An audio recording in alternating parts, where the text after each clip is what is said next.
Oh, good. Hi. All right, so let's just Greetings. stare at each other uncomfortably. Oh. How?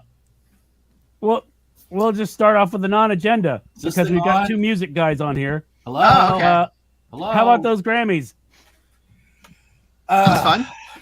The Grammys Go ahead, happened? Rob. Yeah, What? apparently. The Grammys happened. Yes, they did. When Yes, did they that did. happen? Like this weekend. Sunday. Sunday. I was just going to do that. Yeah. Wow. I mean, there were parts of the Grammys that were good, and there were parts of the Grammys that were Ben Affleck-y. So, you know. I think you can use Ben Affleck as a scoring sheet now. If you just He take looked- the picture of Ben and just kind of hold it up. He looked so miserable. He looked like me at a Third Eye Blind concert. Did he not know what he was marrying Wow. into? I think that, you know, part of it. He's though, done too- this before. I think that it might be more of it's award season, and he has to go to another Yeah. one that has not, you know, than he wants to go to. Nothing to do with him. Yeah, that could be it. But it's also, there wasn't anybody from Boston there, so That's true.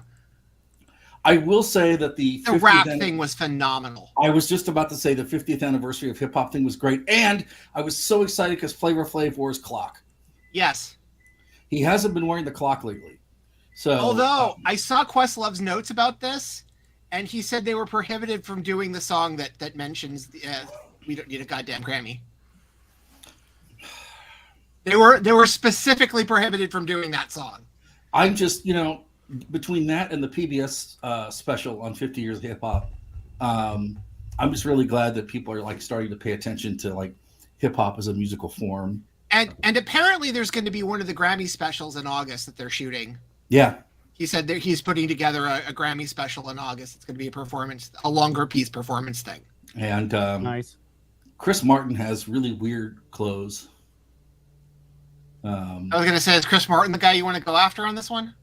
No, there's nobody I want to go after. I'm trying to think of the things that stood out to me. I'm like, you wore that to the Grammys? I mean, it looks like a sack.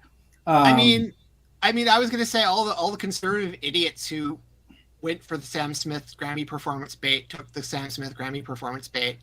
And the thing is, it was just fucking boring. See, I don't really think about Sam Smith other than, that's been done before. It was called George Michael. Well, and it's also been done on the Grammys because Lil Nas X did it 2 years ago, and I want to say Cardi B did it a couple of years ago. They did the devil thing a couple of years ago. I wanted Brandy Carlisle to just come up there and punch him in the face, or I wanted I love that she won the Rock Awards. I was happy for her. Great. I was really happy for Bonnie Raitt. The unknown blues singer. The unknown American blues, because she just looked so gracious and she looked so like genuinely happy, She looked generally shocked because she didn't think she was going to win that either. Well, she's a newcomer, so like she's not like a Grammy darling or anything. Well, I'm still happy. Former Grammy darling. I wouldn't have been upset if she lost. I was just really happy that she won, and I thought that it's just nice to see these moments of like joy from people. Yeah, when they win, and that was the song she did for John Prine. So Yeah, and the whole speech about John Prine was great. Yeah. I'm like, okay, I can't really beat that. That's really good. I'm surprised that like ABBA didn't get a career Grammy somewhere. It's okay. No, I'm not saying it's not. I'm just saying I'm surprised they didn't. They didn't get one. How do we put this gently? You know who loves ABBA? Besides Lee, ABBA loves ABBA. ABBA loves ABBA so much that it might rub people the wrong way. I'm just saying. I'm sure they'll have the millions. Oh, here we go again. Mamma Mia. Okay. That's Dolly. There you go. Again. Never mind. Mamma Mia, here we go again. Oh. But well done. And Wet Leg won Grammys, so I was very happy. Yes. Yeah, I thought about you. They're very nice kids. And they're from the middle of nowhere in England, which is awesome. They've even said it. They've had a really weird fucking year.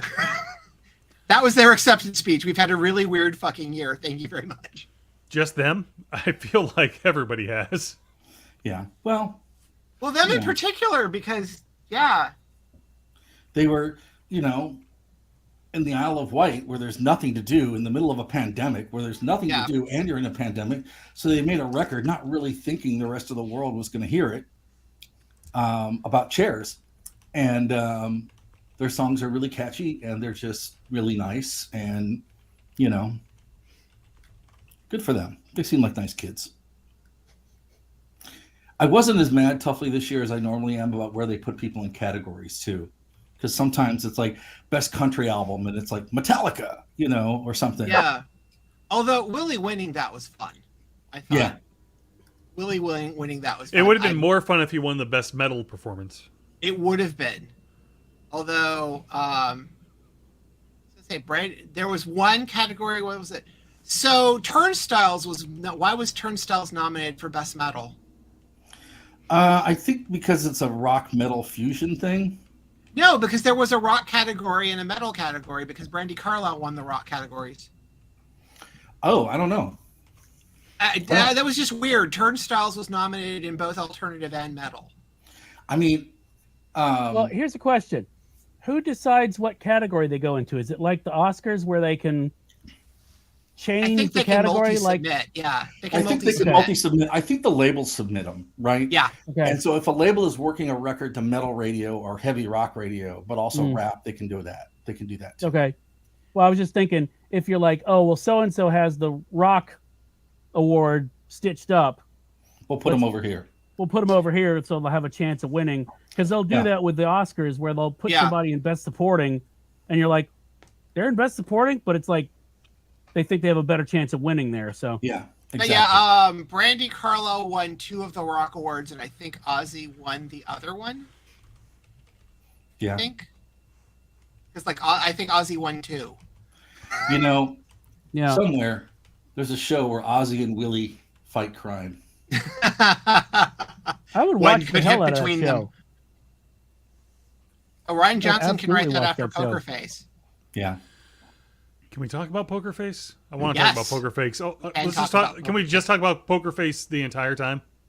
Well, I haven't watched all of them yet, but Yeah, I haven't started yet, but I'm gonna have to. So, how much in love with that show I am? It's great. It's a great fucking show. It's great.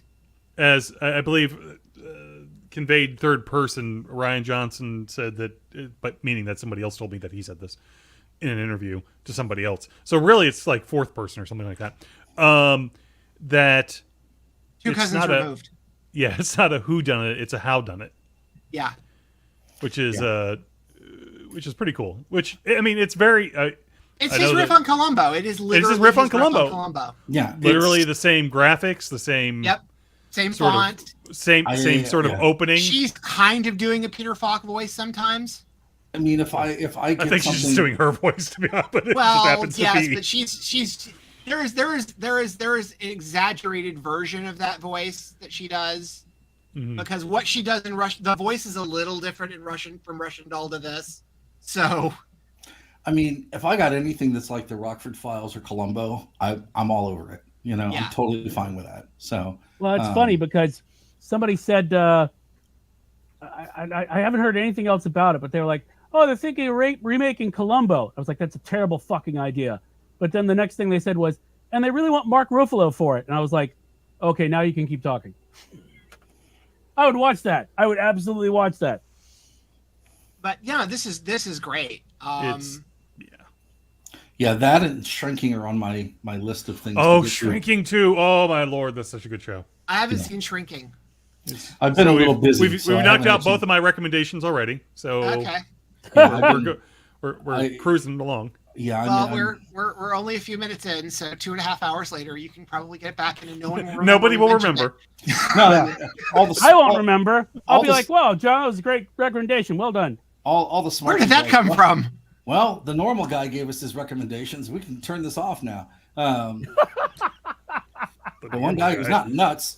I don't know how. Who was John, that person? John, you fooled somebody else. That's a random dice roll we make at the beginning of the program before we start the podcast. I'm just going to say, I noticed when I was watching Entertainment TV this week welcome, Witch. that Jeff Daniels had shaved, and now I know where his beard went, John. It comes and goes. Very nice. Very nice. It comes and goes. Yep. It's like Oh, it's like I get rid of it and it just seems to keep growing back. It's weird. it's weird It's like a thing that. called razors. That's why Raise I just the gave up. scooter? Yeah. Yes. What is a scooter? wait, the Right. flip phone? Also the gaming accessories. And Yeah. I just want to go back to Poker Face real quick.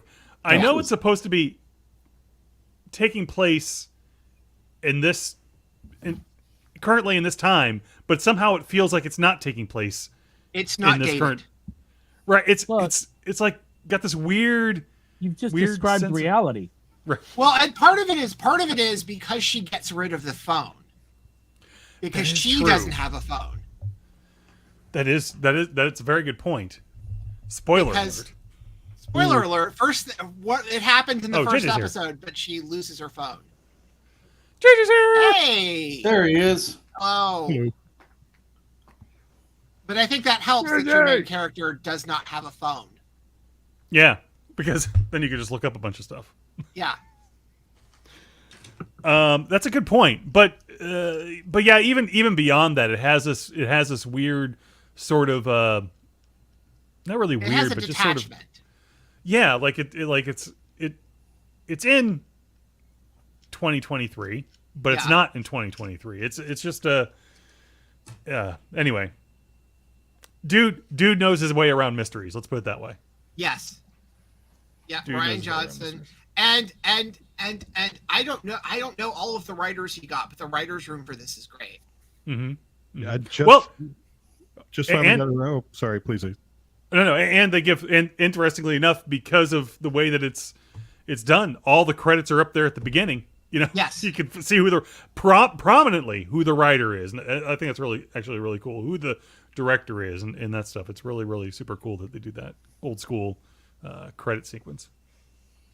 I was just Sorry, saying. No, I was just saying. I just got around to seeing Glass Onion this week, and I very Yeah, I've much seen it. enjoyed I enjoyed it, and I very much enjoyed how much disdain that movie shows to the idol classes. Yes. Fuck them all.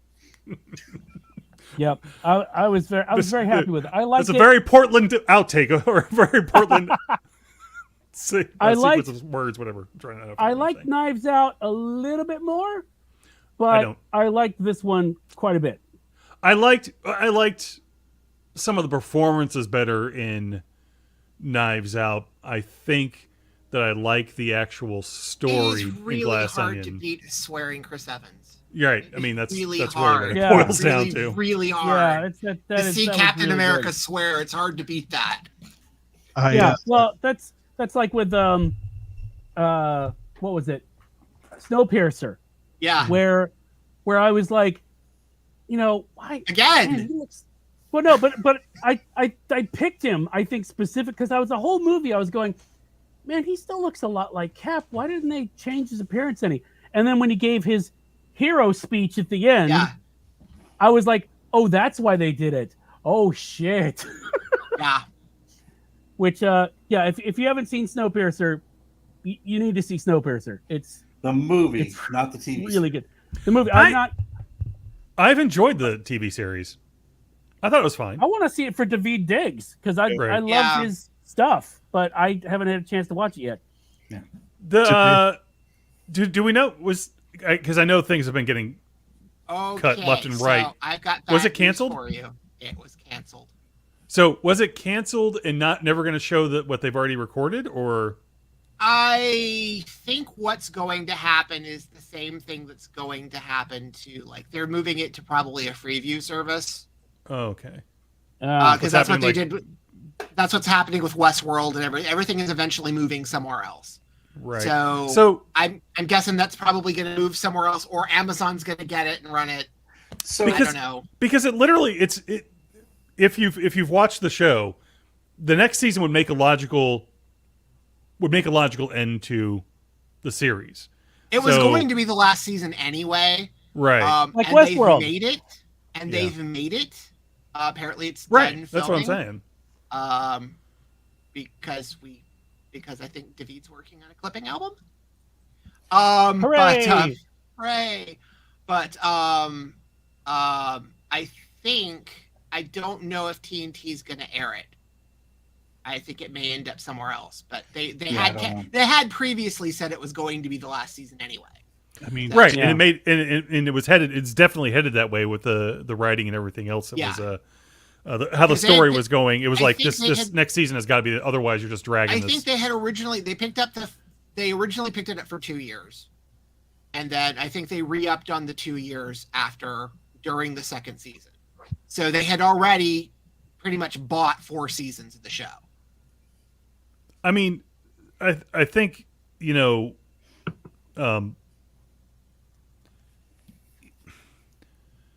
I'm struggling to think of the guy's name. Oh, Sean Bean. He's Sean Bean. still alive at this point. So Yeah, they Spoilers. haven't killed him, so that's already strike one. Spoilers.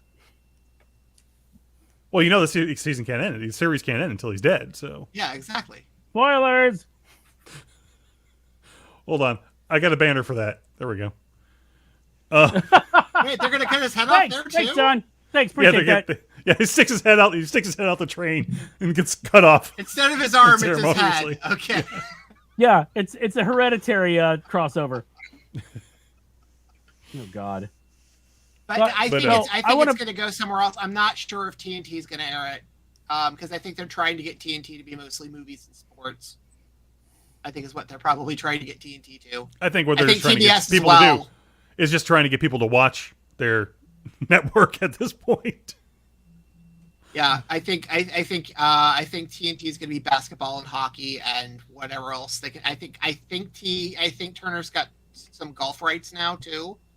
So I think Whoa, they've got golf and that's some MLB rights. So I think pulse they're trying. pounding. Yeah, I know they're trying Well, to. I think they're the trying MLB to transition. They're trying to transition from like scripted stuff to like sports That's- stuff. I was That's where hoping you for a have- crossover between the PGA and Snowpiercer. I thought the big thing for It's all straightaways. I thought the big thing for TNT this year was that they got hockey. Yes, Yeah. well that was last year, but yeah, they got. Yeah. They're This gonna year, have hockey. last year, who the Yeah. fuck? Yeah. So yeah, they've Time. got NHL. I mean, time, rights, man. You so- know, right? They've got Time? the finals this year. Well, I They've mean, got the finals this year, so it's because ESPN had the finals last year. So Yeah, and- TNT's got Stanley Cup this year. and Bally Sports is about to go under, so MLB is going to completely just revamp how they're doing TV for local games, and then they think all the other sports are going to Fantastic. follow. Yeah, I can't say it couldn't happen to a better service. today in sports. Oof. Every time we do one of these too, something happens to a major cable network. So like Showtime's going away, and then last time we did this, HBO. Oh, was on. Showtime's going away. I didn't hear that. Showtime isn't Well- technically going away. They're changing the name of it to Paramount Plus with Showtime. Yeah. Which makes no sense. But Means you hey, can- It's a horrible fucking name. It's like Tony Orlando and Dawn and Yeah, the other the lady. only way you're going to be able to get it is to subscribe to Paramount Plus, and then tack on another $10 a month or whatever it is. So what Yeah. you're saying is, like with Netflix, people are going to start pirating. Well, we can talk about that too. Go ahead, JJ. Hypothetically. I mean, Showtime Hypothetically. only has Yellow Jackets. Really, I mean, what else do they have? Well, they there's- they have a bunch of City really on the great Hill. music- Yeah, I like is City on the Billions Hill. still good? They I have a stopped bunch watching. Of, Okay. they have a bunch of great music docs. They had the Go-Go's one. They've got Meet Me in the Bathroom. They've got the Duran Duran one.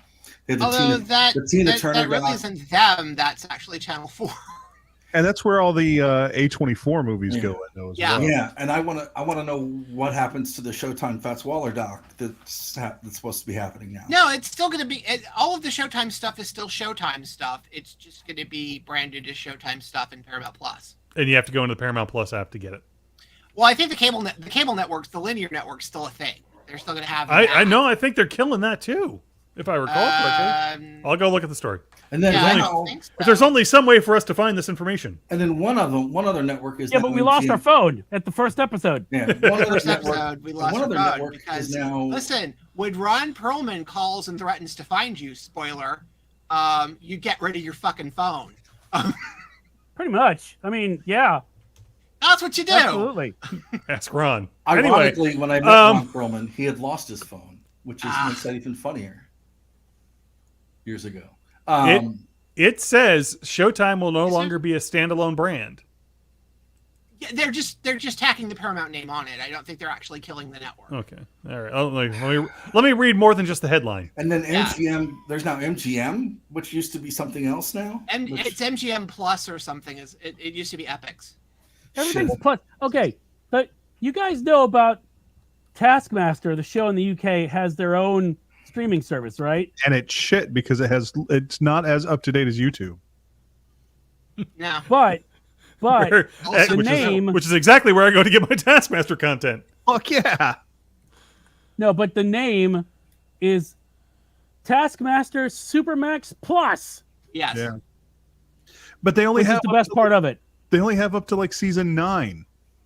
And if you go onto YouTube, you can catch up to like season 14 or whatever. You get through all the way current. You get all of them. Yeah, I think the thing with the streaming is that you get ad-free without having to pay for ad-free through. So do I on YouTube. But they also cut the cut to the ad breaks, so you miss like well, for one thing, you miss the time that Alex and Greg kissed, and why would you want to miss that? Because that's the interactions between those two are part of the appeal of the show. Wow, weird. Okay. This just in, Tuffley was correct. The cable version will now be called Paramount Plus with Showtime. Yeah. They're literally calling everything just even though it's only Showtime that's on that cable now.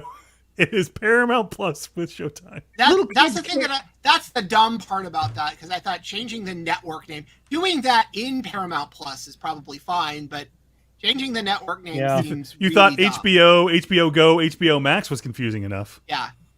Now we're just going the exact opposite way. Everything's named the same, but not the same thing. Yeah. You can't. Teenagers can't. You can't like turn on scrambled Paramount Plus Showtime and masturbate to scrambled porn. Come on, you need a better name. Who is the comedian who is like, I've jacked off to more shoulders than anyone else on the planet? Oh God. So I want to back up to Grammys just for 1 second. Okay. Because Viola Davis Yes, EGOTed. completed the EGOT. Yes. She did. In the What a pre-show. badass. In the pre-show. Yeah. That's awesome. And That's we'll why talk you about want- her in a second with Waller, I'm sure. And JJ John will appreciate this. What was it? The new Into the Woods won soundtrack show album or something? did it? I didn't know there fucking was one, so now I gotta go listen to that. It's okay. It's Sarah Bareilles. all right? It's okay. Okay. Yeah. It's okay. But let me ask you, JJ, is it okay? It's okay. I mean, honestly, I'd be more interested in a soundtrack of like the original Polish cast or something. Those are amazing. But we've already talked about that. There was a when I was in New York for my birthday, I ended up seeing 2 musicals. We almost Oh, that's right. You were there. So what'd you see? We also almost saw Into the Woods. Almost Okay. Not Into the Woods. Yeah, Into the Woods, the one we were just talking about. Sorry, I got so distracted there for a second. We almost saw that, and that was the third one. The first one was the one that we bought tickets for here, so we knew we'd at least get to go to one. And Right. so I finally have seen Wicked, and I very much enjoyed that. And You then, did? I did. Yeah, see, I haven't seen the show, but I've listened to the soundtrack, and I won't do it again. I did not care for the soundtrack. Then I saw the movie. Okay, so maybe in context, it's much Yeah. better. Exactly. When I saw the play, I very much enjoyed it. When I heard the music, I was like, "This is a real middle of the road musical." Okay, and gotcha. then I went to see a musical that I only wanted to see because I wanted to see the cast, and I had I had just disdain. This is something I have to work on for myself. I for some reason just have an automatic disdain for musicals that are based on movies. Oh, I think that's perfectly reasonable. Which one was it? I'm beginning. Which one was it? Well, I'm beginning to think that it's not perfectly reasonable, because why is it okay for movies not to be if you can pull from books and fairy tales Right. and all of that, that a Existing movie, IP or whatever. as long as you have a reason to pull from the film. So Mhm. it was about maybe 20 minutes into Beetlejuice that I went, oh fuck, this musical's Oh, brilliant. Yeah. Nice. I And thought did it win a Tony too? No, it did not. Well, it didn't. Yeah. The year it was up, it lost to, it was a lesser show. Hamilton. I think, that if the artistic people behind the film are in some way, shape, or form doing something creatively with the musical, then it stands a better Well, chance of standing. the thing I like about Beetlejuice is it has hints of the movie, but for the most part, Yeah. they go pretty far away from it, and they just go ahead and make a musical that's all about coping with loss and death. There's a lot of grief in that thing. And it also, not to give a huge spoiler, but it has, in my opinion, the best dark gag between Act 1 and Act 2. That's just because Act 1 ends and all hell is breaking loose. And when Act 2 starts, if you have a dark sense of humor, it hits real hard. Yeah. It's beautiful.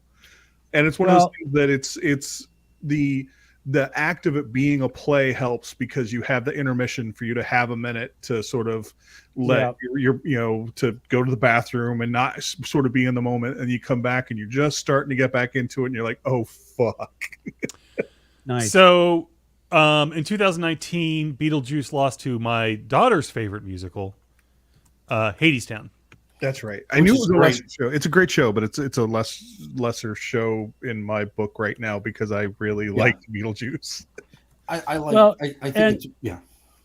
Well, I was just gonna say, JJ, the one that surprised me was my brother when we were in New York together. My brother took me to see School of Rock. Oh, yeah. Alex Brightman, same actor. Oh, really? Nice. Yeah. But yeah, that was a great show, and it was Andrew Lloyd Webber, which if he hadn't done an announcement at the beginning of the show, basically saying that the kids were indeed playing their instruments live, I wouldn't have known. I probably would have found out at intermission when I started reading the playbill. And the book was written by Julian Fellows, Downton Abbey guy. Yeah. And I'm like, Yeah. holy shit! That was a hell of a good time.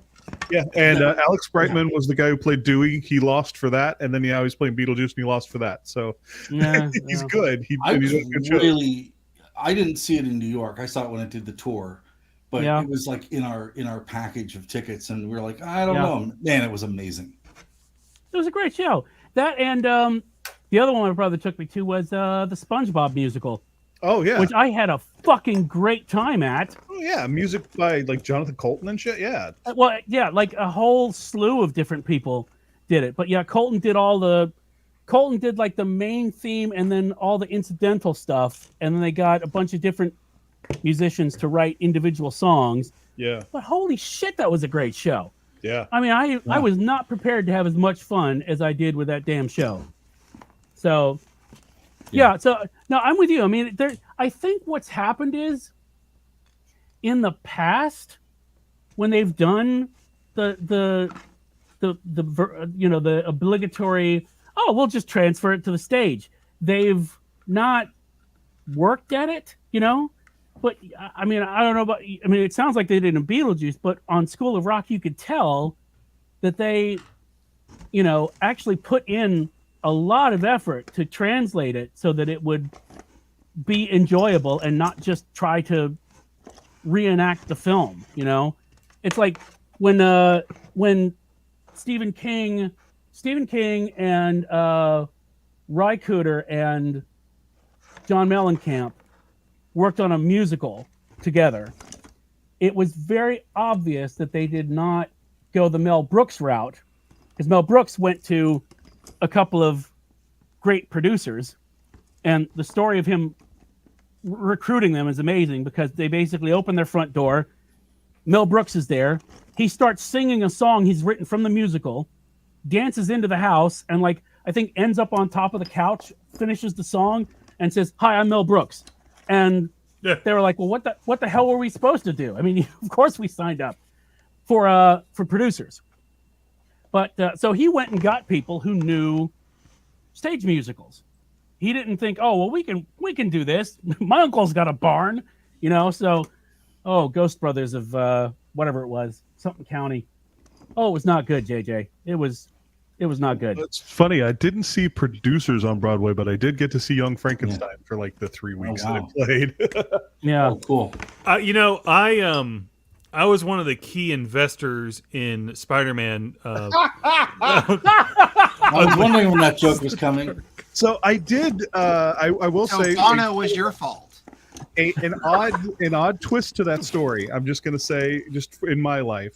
So I went to the drama bookstore in Hell's Kitchen and picked up A Song of Spider-Man, which is the book that's the story of that musical being done. Oh, okay. And I hear a very familiar voice say, beside me, "Oh, you got to love that book. That book is so addicting." And so it's got the Lin-Manuel Miranda like stamp. holy shit! Nice. He's such a nice guy. He's such a nice guy.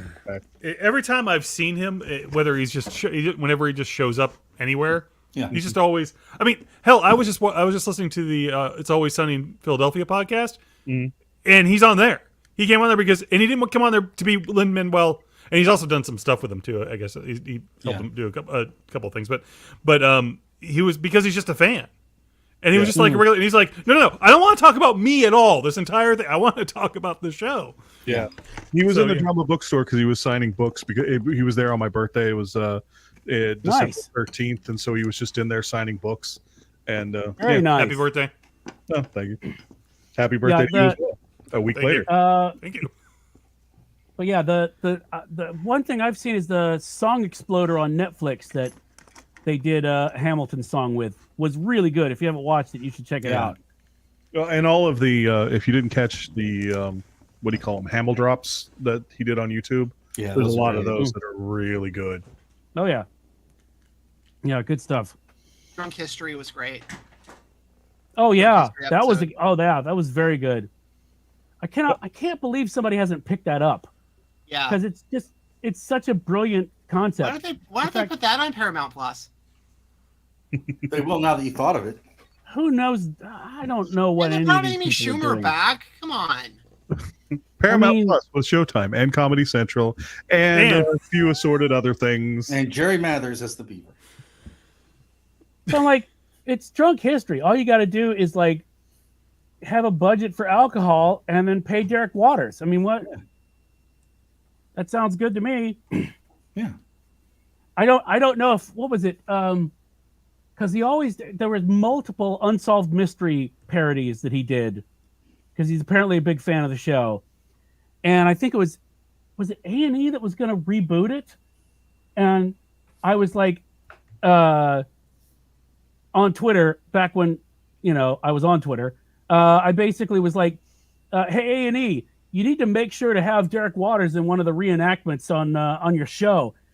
And he responded like, yes, absolutely. Do it. Call me.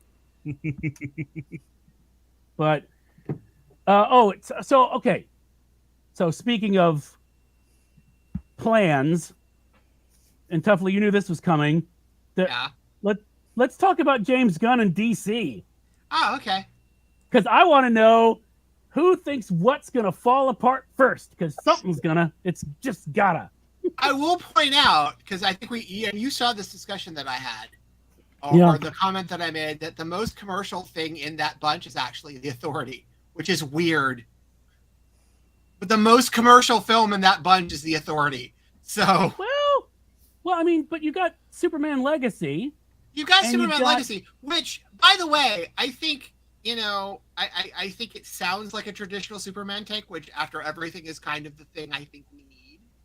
That would be nice. Yeah, absolutely.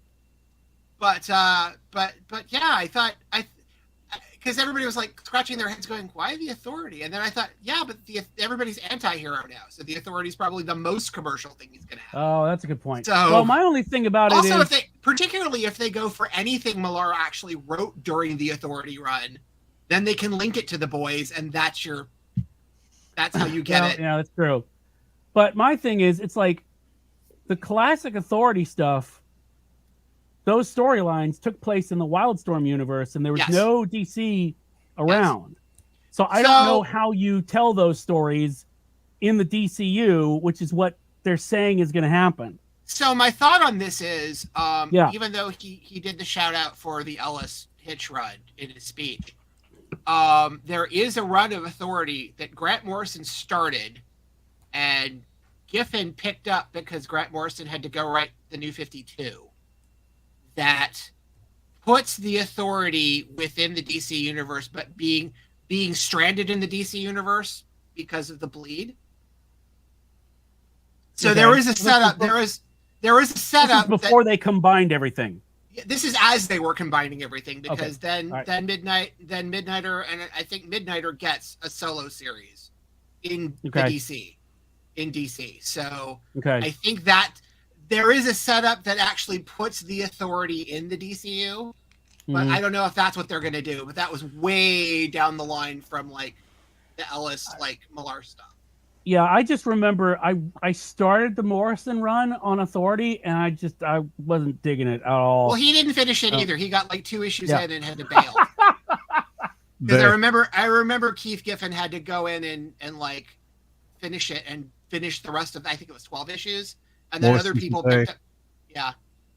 Oh, he is? Oh, I mean, they are? I'm sorry. I didn't know. Sorry about that. No.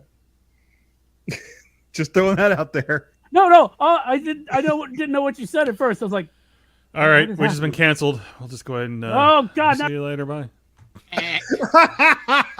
Survey says, okay.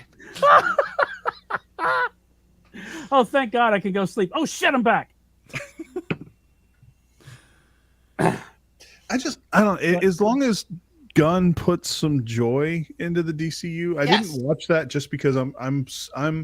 Well, okay. I think the best DC movie and that I have seen in years, and I almost feel like I'm choking through bile to say this, was the Batman, just because I enjoyed watching Batman save somebody at the end of that movie. He actually saved people. Well, he was a detective and he saved someone. And I was like, holy shit, this is the most hopeful DC movie I have seen since maybe Shazam. Huh. I thought Suicide Squad was hopeful. The Suicide Squad. Wait, which Suicide Squad? The Suicide Squad. Okay. And the third one will be called A Suicide Squad. And then the fourth one will be called Some Suicide Squad. Well, what if you called A Suicide Squad movie? And I mean, like, I keep coming back to this. Suicide Squads? Yes. Yeah, that's when Cameron takes over and does the sequel. I'm just waiting for one of the words is in caps. One of the words is in all caps, so they switch it out. It's instead of the Suicide Squad, it's the Suicide Squad. Yeah, right. I'm just waiting for Suicide Squad in space. But what was it, the Commandos? What is it? The Commandos one? The Creature Commandos? I mean, that looks fun. That seems like the most James Gunn thing. Yeah, sure. Okay. Someone takes over the Watchtower. There you go, JJ. Then they send Suicide Squad in. Well, yeah, but I was going with the old trope. Okay, well, how about Suicide Squad in the hood? Well, you've already got. You've already got the Rocksteady game coming out with Suicide Squad killing the Justice League. So yeah. Suicide Squad Judgment Night. Hey, the soundtrack will be bus awesome. breaks down. I'm gonna wait for that. I'm gonna wait for that De La Soul Teenage Fan Club track. Nice. No, but my thing about James Gunn is he has an amazing track record for pulling stuff out of left field that you wouldn't think would work. Like, I remember Starro was one of the first DC villains I ran into when I was getting on board with the Justice League. So the idea, that's even weirder than Rocket Raccoon and Groot. You know, a giant starfish that spits out little versions of itself and takes over people. That was in a film. And I actually have, it's down here somewhere. I really posted like a that picture of Christmas it. shot. Yes. Yeah. Basically, Yeah. it's a plush toy with a strap so you can wear it on your face like you've been possessed by Or Starro. anywhere else. Yeah. Or hey, it's a Starro codpiece. Starro controls my cock. But no, Is that $1 for every time I've said that? You'd have like Anyway. $2 or $3. Oh These no! boxers Oh no! are Way more than mine. that. No, but so I give him so much credit. I'm actually worried about him. I'm worried about the environment he is in with DC and Warner Brothers. And this isn't even all of the first thing. So are they going to actually let him do any of this? All right. So who would be worse, Warner Brothers or Marvel? The cinematic Worse universe. in what way? I mean, Worse in what way? For his working health, his creative health. Right now, I would think DC simply because I worry. Once you have a track record of taking a fully completed film that people have spent months and months and thousands of man hours and God knows how much money making and shelving it, then that to me is a really big red flag for like working health. Because just imagine a project like that you've spent that much time for, and they're like, nope, sorry. Not only are we not going to release it, we're going to come out and say it was unreleasable. It was basically a piece of shit. And it also had fan favorite Michael Keaton in it as Batman, if I remember correctly. And if I remember correctly, his return. And if I remember correctly, the original reasoning on wanting to shelve, one of the reasons for wanting to shelve Batgirl, other than the tax write-off, was I think Zaslav made the comment about not wanting multiple versions of multiple characters floating around, and yet the Batman and the Joker films are still going to be labeled Elseworlds and still be allowed to continue. So how does that work? What's the justification there? So that's my thing. I would trust Gunn to create a good story and good, fun, relatable characters, and like you're saying, JJ, actually have some fun DC films and television shows. I believe he could pull that off. I just worry that he's in an environment where he's going to get fucked on the deal. Because I mean the stuff that they're talking about doing ain't cheap, and they're apparently broke. So I'm like, how are you guys going to pull that off? And like I said, if you are doing something for Warner Brothers without a pay or play contract at this point, is like going to Netflix and thinking you're going to get a season 2. I mean, it's just at this point, if you haven't learned, I don't know what to do to help you. And so that's my concern. And I think the question is, A, are they actually going to let him get as far as they want him to get? And B, do we think Kingdom Come is where they're headed? Because that seems to be the speculation. Well, the other thing too is about where will they let him get there? He was talking about, the way I interpreted it was, their chapter 1 of this, Gods and Monsters, is 10 years long. Yes, and that's not what he's announced is only part of it. Yeah. So this is only just the first 2 years of it. Right. So it's not like it's just chapter 1 through 3. Yeah. I was interpreting it as chapter 1 is 10 years long. I'm like, how long a story are you planning to tell? And you're also telling it at what's that? How old is the DC universe? But also, that now we know why they're recasting Superman to be young. But basically, like, this is DC, who are notoriously impatient. They have no staying power as far as being able to wait. They rushed the entire Justice League Snyderverse thing. They don't have the patience of Marvel. The one thing there are two things I'll give Marvel. One, they know how to lay groundwork and set something up, and they're patient. Yeah. And two, if they start fucking something up, they generally try to course correct. Well, the other thing with the longevity and the length of the plan was not just to set up characters, but to get you used to how the story progresses, to how Right. the delivery system works. Yes. And you can't do that, which is what we were talking about in the panel this year. Was, you know, the long game with Marvel was not just introducing characters, introducing story setup. It was reintroducing people to the mechanism of how story will be introduced. Like, you don't get it all resolved in 2 hours. Like, you don't.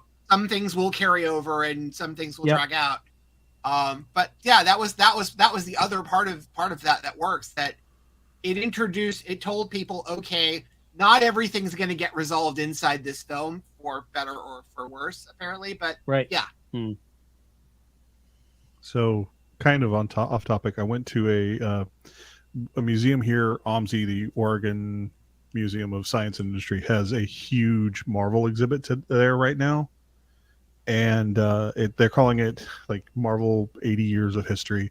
So much original art, so much movie costumes and stuff. Nice. And I will say it was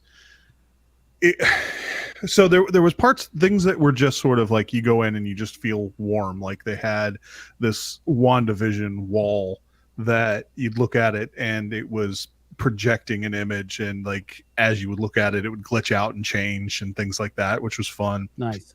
But they also had, like, today, my little geek heart, I just got to see the original pages of Gwen Stacy dying, like, inked. Oh, nice. Wow. You know, I got to see Frank Miller's Wolverine issue 1 inked and not colored, you know, just stuff like that. A page from Giant Size X-Men.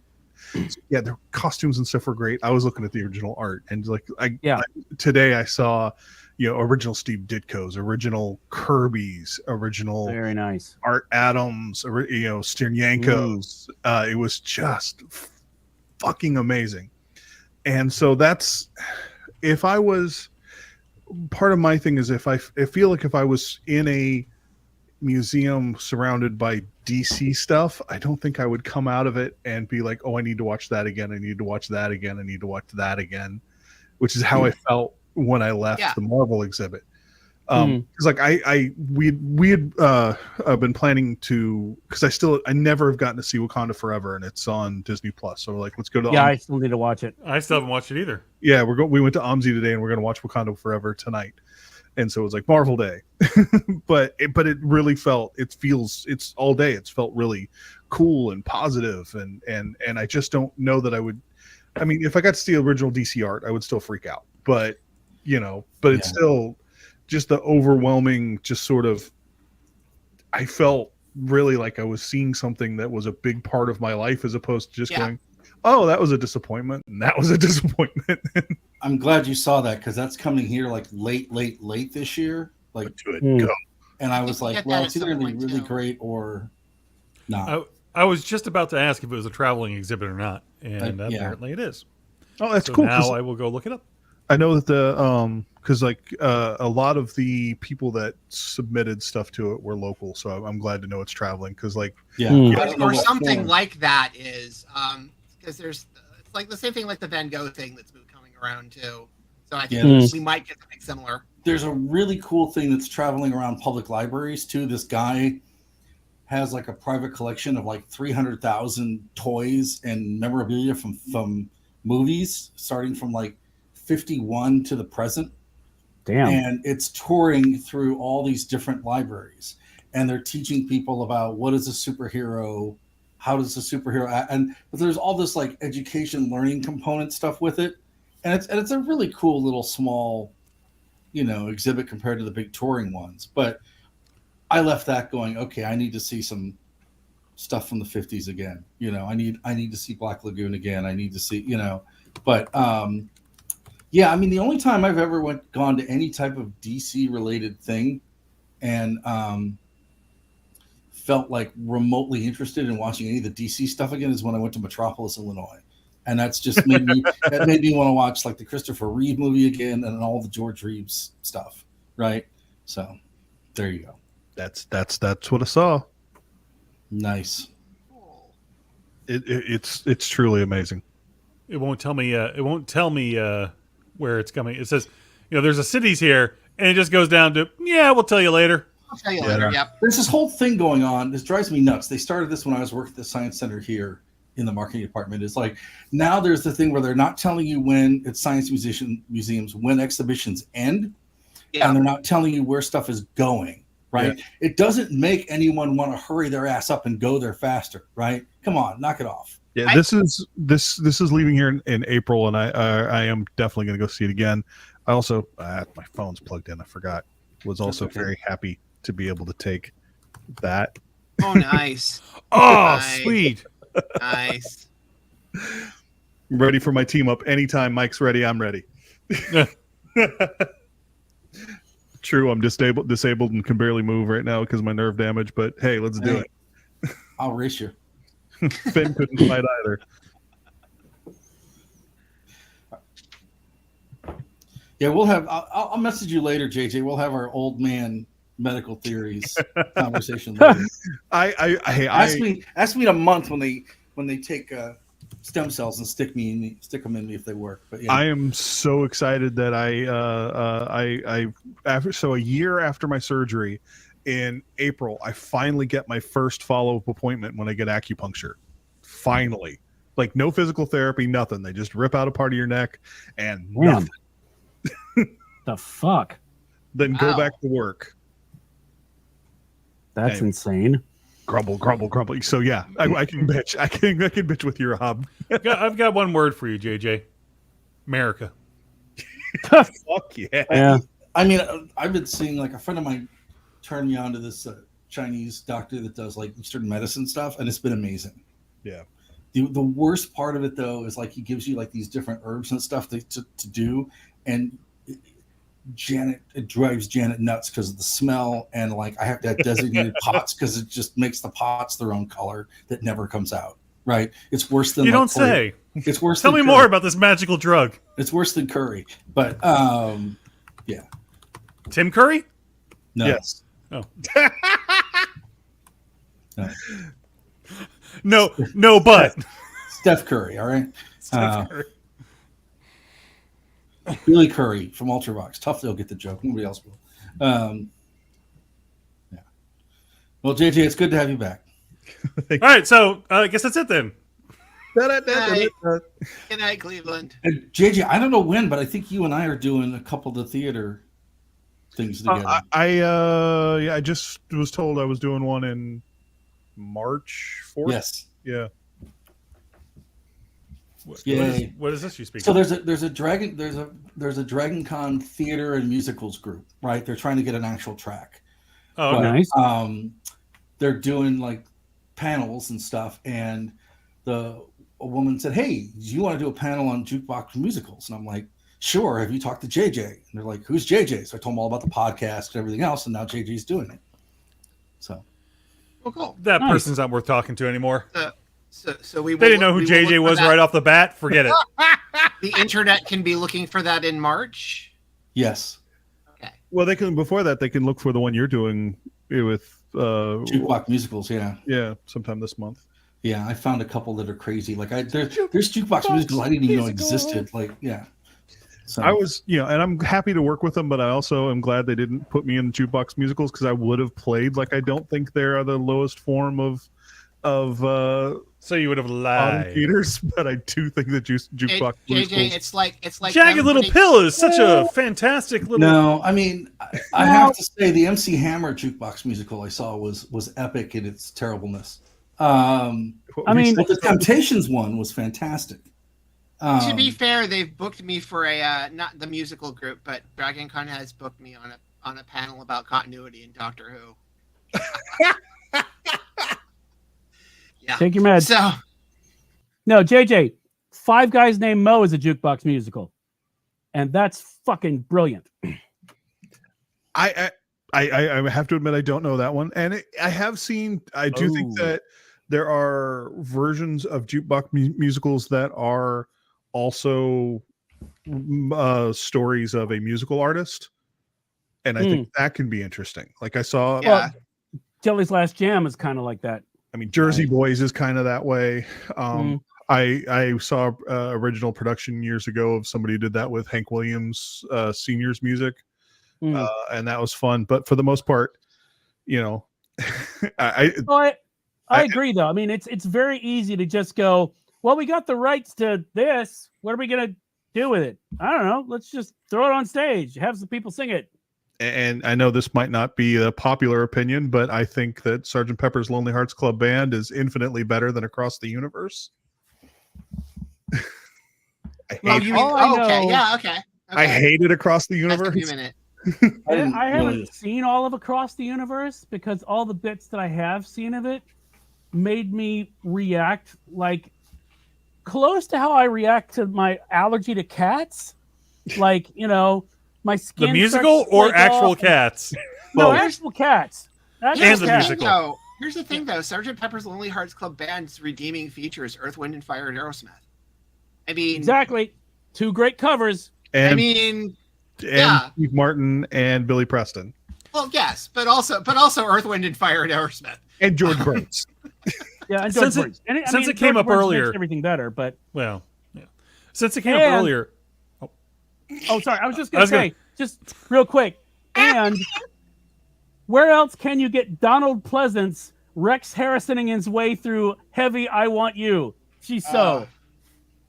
It's so bad that it's good. It goes all the way around again, and it goes, hi, I'm here, I'm good. And you go, how the fuck did that happen? And you go, I don't know. Well, I will say, Across the Universe, as much as I hate Across the Universe, there's one song that's good. If you watch the I Want to Hold Your Hand, that is the only good song in the whole thing because it's sung by a woman who's watching, you think she's watching a football player chalking up a cheerleader. And then you realize when the football player goes away, she's singing actually to the cheerleader. So she's talking about a song in the 60s where she's talking about being in love with another woman and she can't do anything about it. And so it changes I Want to Hold Your Hand into a different kind of song. Yeah. It's a beautiful number. The rest of it's shit. What were you going to say, John? It came up earlier. Well, yeah. So since it came up earlier, when we're talking about jukebox music, well, is School of Rock considered a jukebox musical or no? I don't know because I mean it's got any. I think no, I mean it has. Doesn't it? I don't. I mean the movie has original songs. Yeah, I mean the movie has like the AC/DC song and some Zeppelin and stuff. Yeah, but the musical, the actual musical doesn't, does it? No, I don't think so. Yeah, that's an interesting one because the movie has original songs and musical numbers. Let's see. I think they're all original.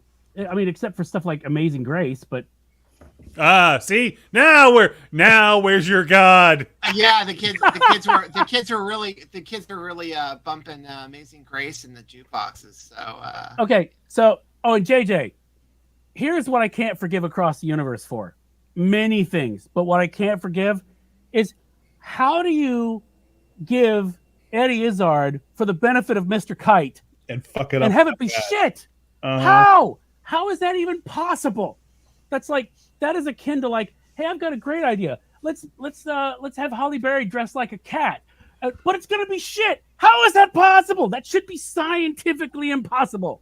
Yeah, Eddie was doing when I was in New York. Eddie was just opening a one-person show. I wanted to see that. Great Expectations, and I couldn't. Yes, I wanted to see her do it so bad, but I couldn't get the tickets. Oh, I want to say there was a recording of it. I don't know. I'll have to look and see. It's gonna be. They're gonna. Was it Sky Arts or something? It might have been. It might have been. It won't be on my National Arts stream, but National Theater stream. But yeah, just couldn't do everything I wanted to do in one of the largest cities of the United States. I feel AJ, man, when we did, I think 7 and 8 days, and I was exhausted. Yeah, you didn't get the New York Park Hopper pass? Is that not? Yeah.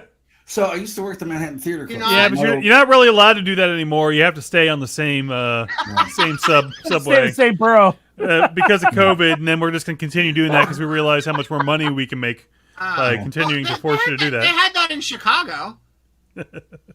I mean, it took me 2 days at the Met, and I still didn't even see everything at the Met. Oh Jesus! Okay, JJ. Well- Did you go to the Morgan?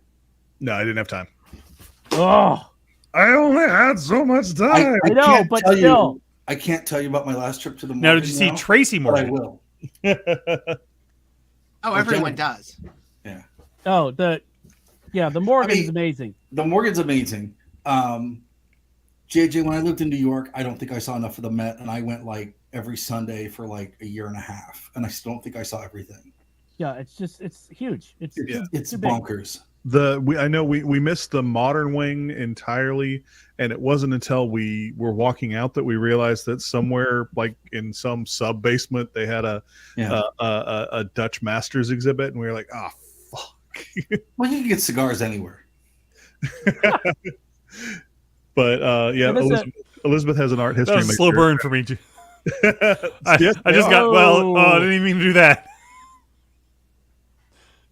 You cut him off at the end. Yeah, I really want to go soon, but there's too many people and too many people Yeah. that are stupid, so I can't. Well, I honestly believe, I don't know for a fact, but while I was in the city, it was okay. I believe that where I got COVID was the Newark airport.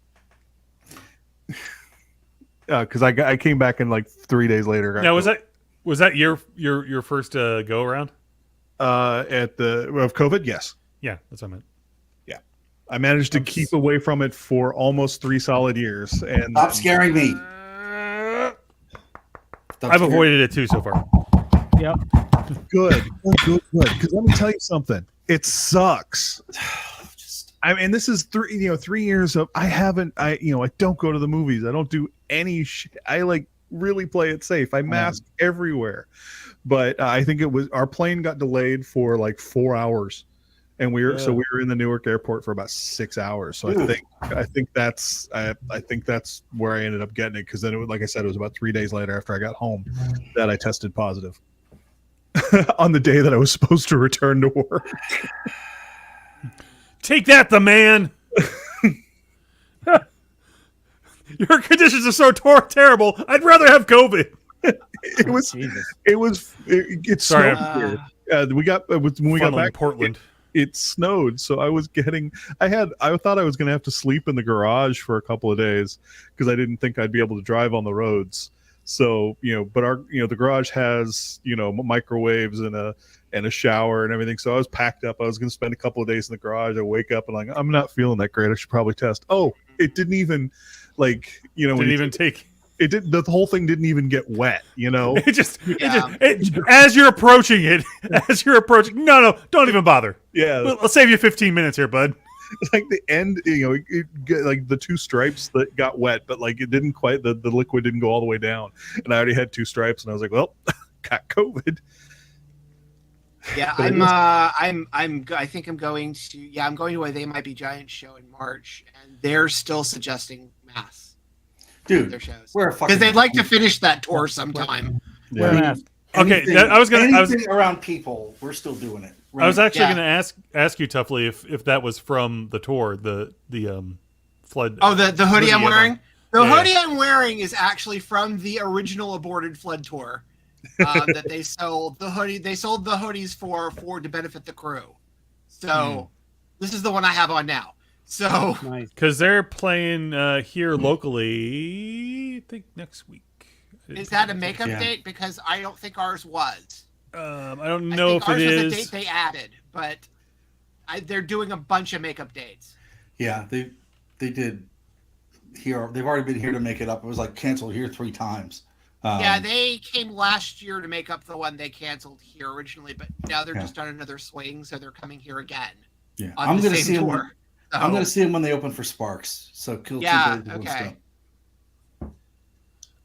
March 14th, they're going to be in town here at they're Janice they're, Live. That's a couple of days. Actually, that's a couple of days after they're here. yeah, that's actually an out. They're here on the 11th. Do you get Steel Panther the day before? Because we do. Well then, Sorry. then that's a total shift. Haven't even cleaned up from the night before. Total shift. Yeah. The JJ. Another jukebox musical. Anything Goes. Oh, okay. Which, believe it or not, I've never seen. What? It can be fun. It Can can be be. crap, but it can be good. The movie version's pretty decent. Which I don't think I've actually seen. Oh. But I need to. Because the songs are good. Yes. And, you know, when you're as grumpy as I am all the time, sometimes your wife makes you watch musicals so that you cheer the fuck up when you're alone with them for 3 years in captivity. I think we've talked about my band for musicals because I keep asking if they know a song about that. So Yeah. I think we've discussed that before. Yeah. That's why I did not go with my wife to Hadestown. You know, So- this Would you problem. just shut up? They know songs about that. Go on. This problem would be so much easier, Tuffley, if we were in the same point in space and time, because then they could go to musicals and we could just do whatever the hell we wanted. How do you deal if you end up having to see something like Hamilton that's basically an opera? Then they just I don't mind. stop I singing. saw Hamilton. I'll tell you how I got through Hamilton. I got through Hamilton because I played the game that is try to figure out which rap song they're actually referencing during the musical.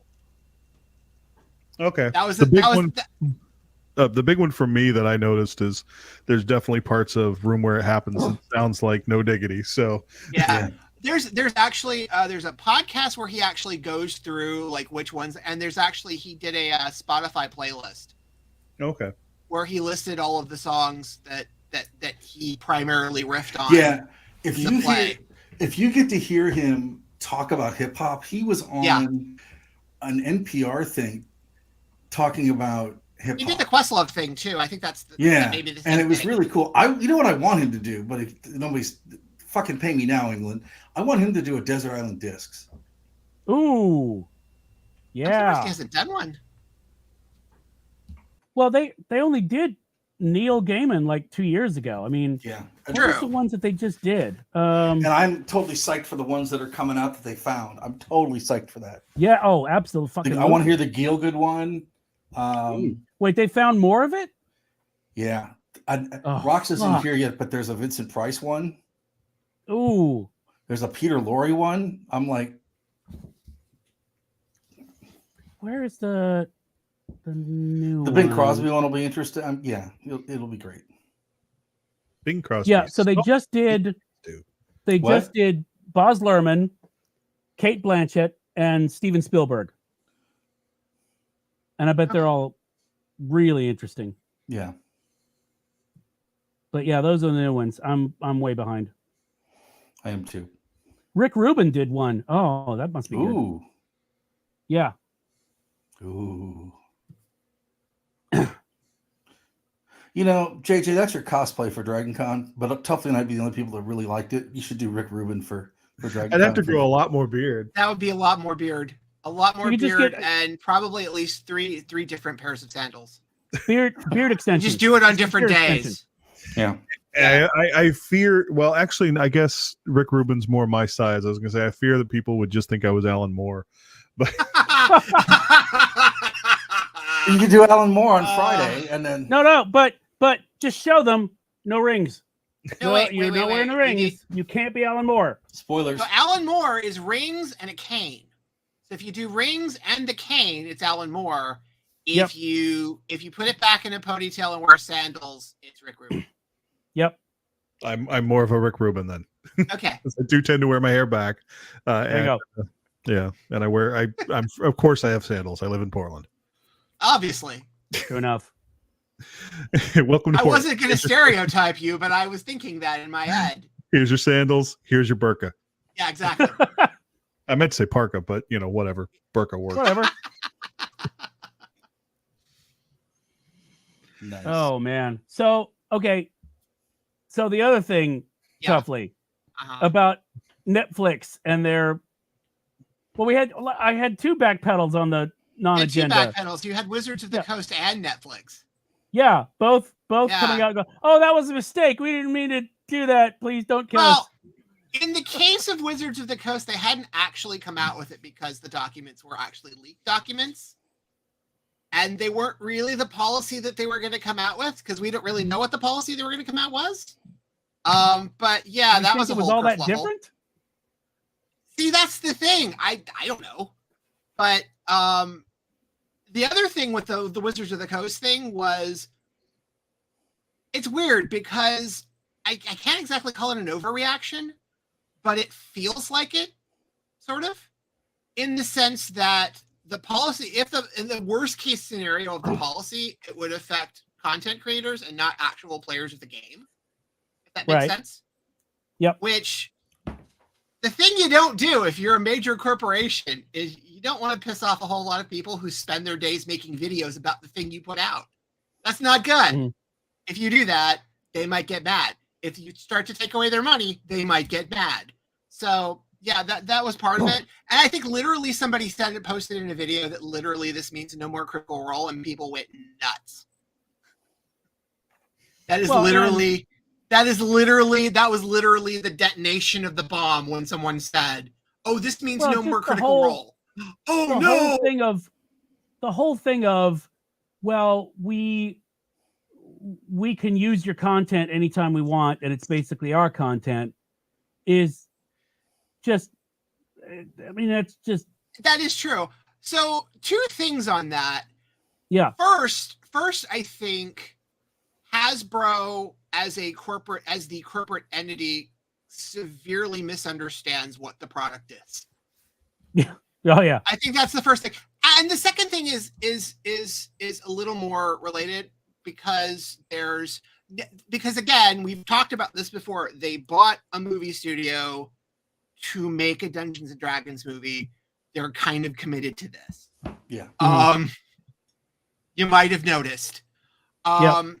So I think what they ended up doing in the end, because you've got a movie coming out, because you want to do the whole merch thing, you want to control all of that. And the other thing is, I think Hasbro's looking around going, look, people drop so much money to like what Epic makes money on and what Valve makes money on is all these cosmetic drops and weapons and all this stuff you can monetize in the game. And we don't have any of that, but people can go off and make NFTs of our stuff. So when they went to lock down the IP, it wasn't just to keep people from making NFTs. It's to give them the space to allow a little bit more monetization on like Beyond, which also I think people were not happy with, but that's coming. So I think Hasbro wants to think of Dungeons and Dragons as a game platform in the way that Xbox and PlayStation are, except that it isn't. Right. It really isn't. And the only thing, and the other question is, what exactly does Hasbro actually own when you talk about the Wizards, like the Dungeons and Dragons IP, which is actually just the rules as written. That's what they have the copyright on. And also, by the way, in the rules, it also says you can completely ignore the rules and do what you want. So, Hasbro kind of misunderstood what they have. They still kind of do. And that's half of it. The other half of it is people who make videos basically you're taking their money, so they freaked out and therefore threw incendiary bombs out to get people to sign. It's a half and half kind of cluster, but it was interesting to watch that develop. And then they basically said, okay, fine, we're just going to make it Creative Commons and just go from there. So, well, it's about, I thought it was interesting because as I said somewhere, I was like watching, it's very seldom you see a company set itself up so there's only one move they have left. Yeah. And they take that move. Well, the other interesting thing. Oh, go ahead. Well, the other interesting thing about it is they can kind of experiment. Notice they did this experiment with Dungeons and Dragons and not Magic, which is the thing that makes the money. Which, by the way, I don't understand how Magic is the thing that makes money for them.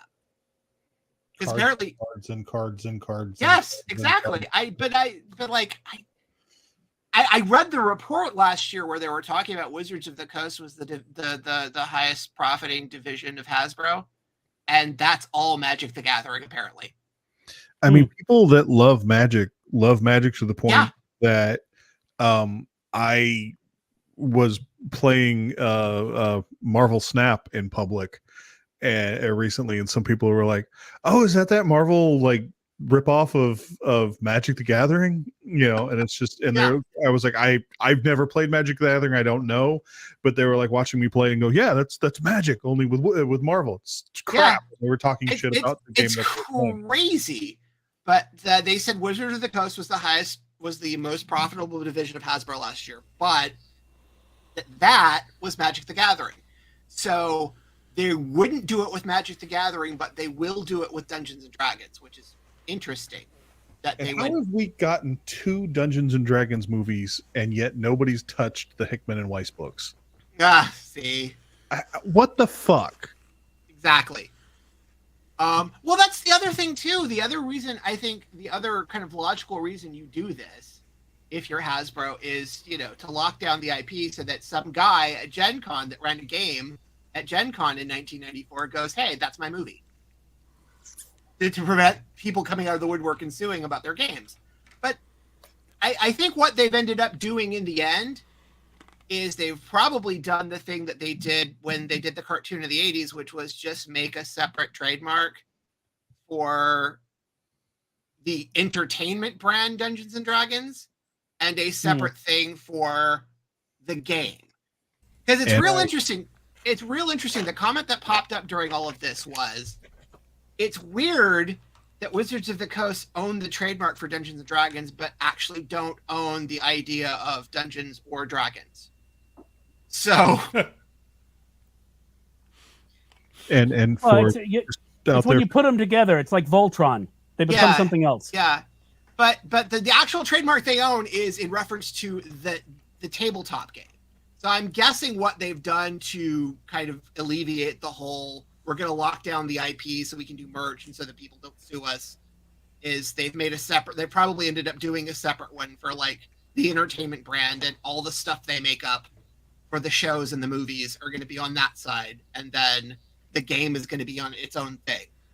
That's what they're going to end up doing. For any toy collectors out there, for everything I've heard, stay the hell away from the Dungeons and Dragons cartoon figs that have come out. Apparently they're incredibly poorly made, and every person I know that's written a review has talked about them coming broken out of the box, so stay away from them. Wow. Which makes me sad because I kind of wanted that set. Which the follow-up was, wait, they have those? It just came out. They're just hitting the shelves now. Okay. I didn't know. So is this related to the movie? Because they kind of appear in the movie? Is that what it's just hitting a wave of nostalgia for the cartoon. Oh, okay. Because they do, apparently there's an Easter egg in the film, so. I think it was in the trailer, actually, but. I looked at it. They made another D&D movie. Hope it's not as bad as the last one. I don't know how it could be. I'm going to go for curiosity, and because I have this subscription thing, I have to kind of pretend I go to movies for. So. Well, and if it's basically like, you know, the D&D version of the Shaun of the Dead where they meet their doppelgangers, if you have like people dressed as the characters, you know, young people dressed as the characters in the background just crossing behind them, then I'd be perfectly fine. I'd be like, nice points. I watched the hell out of that show.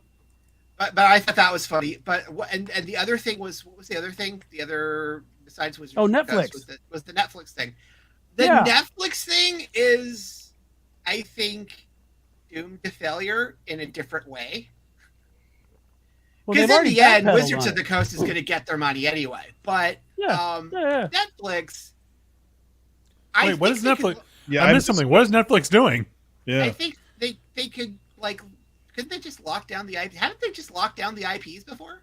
Haven't they done that? Well, haven't they just locked down by people's IP addresses? Haven't they done that? Because that's the thing Hulu does. I don't know. Basically Netflix has said password sharing is a thing of the past. Oh, yeah. You have to like log on from your IP address once a month, or it'll get locked out. That I heard about. I missed the topic switch from Dungeons and Dragons to Netflix. Oh, okay. So I was trying to figure out what Netflix was doing with Dungeons and Dragons. Well, it's Although- Canceling it after one season. That's what They they're are. doing. Well, they are. They do. I think they're the ones doing the television show, so it will be canceled after one series. unless it gets big numbers, and then they'll get all of 4. Probably. Well, it depends. Is Netflix paying for the show? Because if they're not paying for the show, it'll go multiple seasons. See also the weird what was the it's kind of off topic, but Zaslav had at Warner's had a bit of a fit about how often they have to pay Warner Brothers for Sandman, like the payments for Sandman. Really? Netflix's payments. Apparently, there's a payment structure, so they don't get paid for production. Their kind of production of Sandman. They get it in installments, and he was like trying to get the television studio to withhold things from Netflix until they change the payment structure for what they were getting for all of their shows from Netflix. But the password sharing thing, I mean, I thought, because like I said, there's a bunch of outlets that are already locked down based on your IP address anyway. I mean, like consoles lock down your IP address if you don't log in long enough. Like PlayStation Plus and Game Pass, you have to log in to like keep your downloads or like play your games you get on the services. So that's not a new thing, but the IP part, they could probably lock it down, but I don't know why they don't do that. Yeah, I don't know. I think the legitimate concerns I saw were, if you have a family that has Kid in college. it's based at Yeah. Kid in college, And they more gotta than one return- location. Yeah. once a month to check back in the home base. Yeah. Or you travel a lot. Like Yeah. you're retired and you go RVing one place to the next for a week or two. Yeah. And the thing that Hulu does, because I actually did this while I was out for Christmas, was I was actually watching, I was just doing a check-in for like, I think I was watching something on ESPN, and they sent me, like, you get those emails that you get where they say, oh, we see where you logged in from X place. Is this you? And then you have to respond with the code and stuff. I don't know why they just don't do that. Like, Oh, they are. It's part of their thing. Yeah. Sorry. You have 15. They're going to send you. If a new device registers or registers in a new place, they'll send a code to you. Then you have 15 minutes to enter that code back in. Okay. So that's one way to prevent someone from, if I was to give my friend Password. the code, the password in say Tallahassee or whatever, they would. In theory, I would be too busy to just text them back the code that they can enter within that 15 minutes or whatever. So, but they're doing that. Their plan is to incorporate that as well, from what I understand. Well, also, although, what do you now do that I if know you that we're talking about password sharing and not Tiamat, so yeah, Tiamat. Well, Tiamat's stingy with their passwords anyway. So, you know. But I mean, if you look at the trajectory Netflix is on anyway, they're kind of becoming one of the more obsolete systems anyway. Well, yeah, because if all the studios are going to take their balls and go home, then what's the point of them? I mean, they were a big producer for a while, but they seem to have gotten scared, and they're not really doing anything exciting. So, once Stranger Things is gone, why does anybody have Netflix anymore? True. And the one thing they are doing. Oh, sorry, Tuffley, go ahead. And one of the things that I think we've talked about before on this is that, stuff goes in cycles. HBO had their artsy experimental phase, and then they started doing, we've got to have hits, and we've got to crank out like 4 different versions of this same show. And so you have like, Netflix has done this where they've done we're going to put on, stuff, and we don't care if people actually come and watch it. We just want subscribers. And now it's, oh, wait. Now we have to actually have hits that people stick around for. And we have to have a lot of them. and they have to be derivative, and they all have to look the same, you know? And that's kind of the phase we're in now. So, you know, again, streamers have replaced network television. Because this is the thing we were complaining about network TV. I mean, I mean, I know that I'm kind of signed in. You know, Disney owns my soul, so Yeah. as long as they've got Star Wars and Marvel, you know, they've got my dollar. But Well, you know, I'm that. Plus, now they got Doctor Who too. So. oh, I forgot they have that too. Yeah. Yeah. So. Well, the one thing Netflix has going for it that, I mean, might change is that they have been smart enough to bring in stuff from international markets. And not just Bake Off. Yeah, well, but I mean, like, not just Squid Game, which I think surprised the hell out of everybody, but you know, they had Kingdom, which they brought over from Korea. They've got stuff coming in from Europe. They do have stuff coming in from the UK. All the K-dramas are doing amazingly well. Yeah. Well, again, it's one of those things where as long as they don't have to pay for it, because, you know, for, let's say, the budget for Sandman, you could get like 20 Squid Games. Yeah. You know, for the budget for the first season of Sandman alone, you could probably get, not 10, that's an exaggeration, but you could make a lot of those, you know, those smaller things and probably get more eyeballs than you did for Sandman, which is one of the reasons Sandman took so long to get renewed, was because that was part of the calculation, was how much are we spending on this and how many people are actually watching it. So I still haven't seen it. I want to, but I haven't. Yeah. But then again, I mean, I started the first season of Umbrella Academy and didn't get around to the rest. I liked it. I just didn't finish it. Yeah, you really should finish the first season. I know. Basically, the reason, without giving anything away, I'll say and the bonus episode. They do a major comic book story that has been tried by bigger studios multiple times and fucked up every single time, and they stealth did it and fucking nailed it. And you'll know exactly what I mean when you watch it, because it'll sneak up on you. Okay, kind of like The Incredibles did Watchmen kind of thing. Well, yeah, The Incredibles. For me, The Incredibles was like Fantastic Four because of the family thing. But it's the Fantastic Four does Watchmen, because you do have Watchmen. Yeah, because you have the the supers and stuff. Yeah, but yeah, that kind of thing where somebody finally said, "God damn it! Well, let's just do it ourselves." And it's actually really surprisingly good. Nice. So yeah, but I know what you mean. There's too much stuff to watch. There's a bonus episode. There's was it an 11th episode? That is what, a Sandman? Yeah. That is Night of a Thousand Cats. Night of a Thousand Cats and Calliope. Yeah. It's is it an hour long that those things are those things, is it 30 minutes or an hour? I don't remember. Because it's half and half. It's one. Yeah, it's two stories. It's two stories. One's animated and one's live action.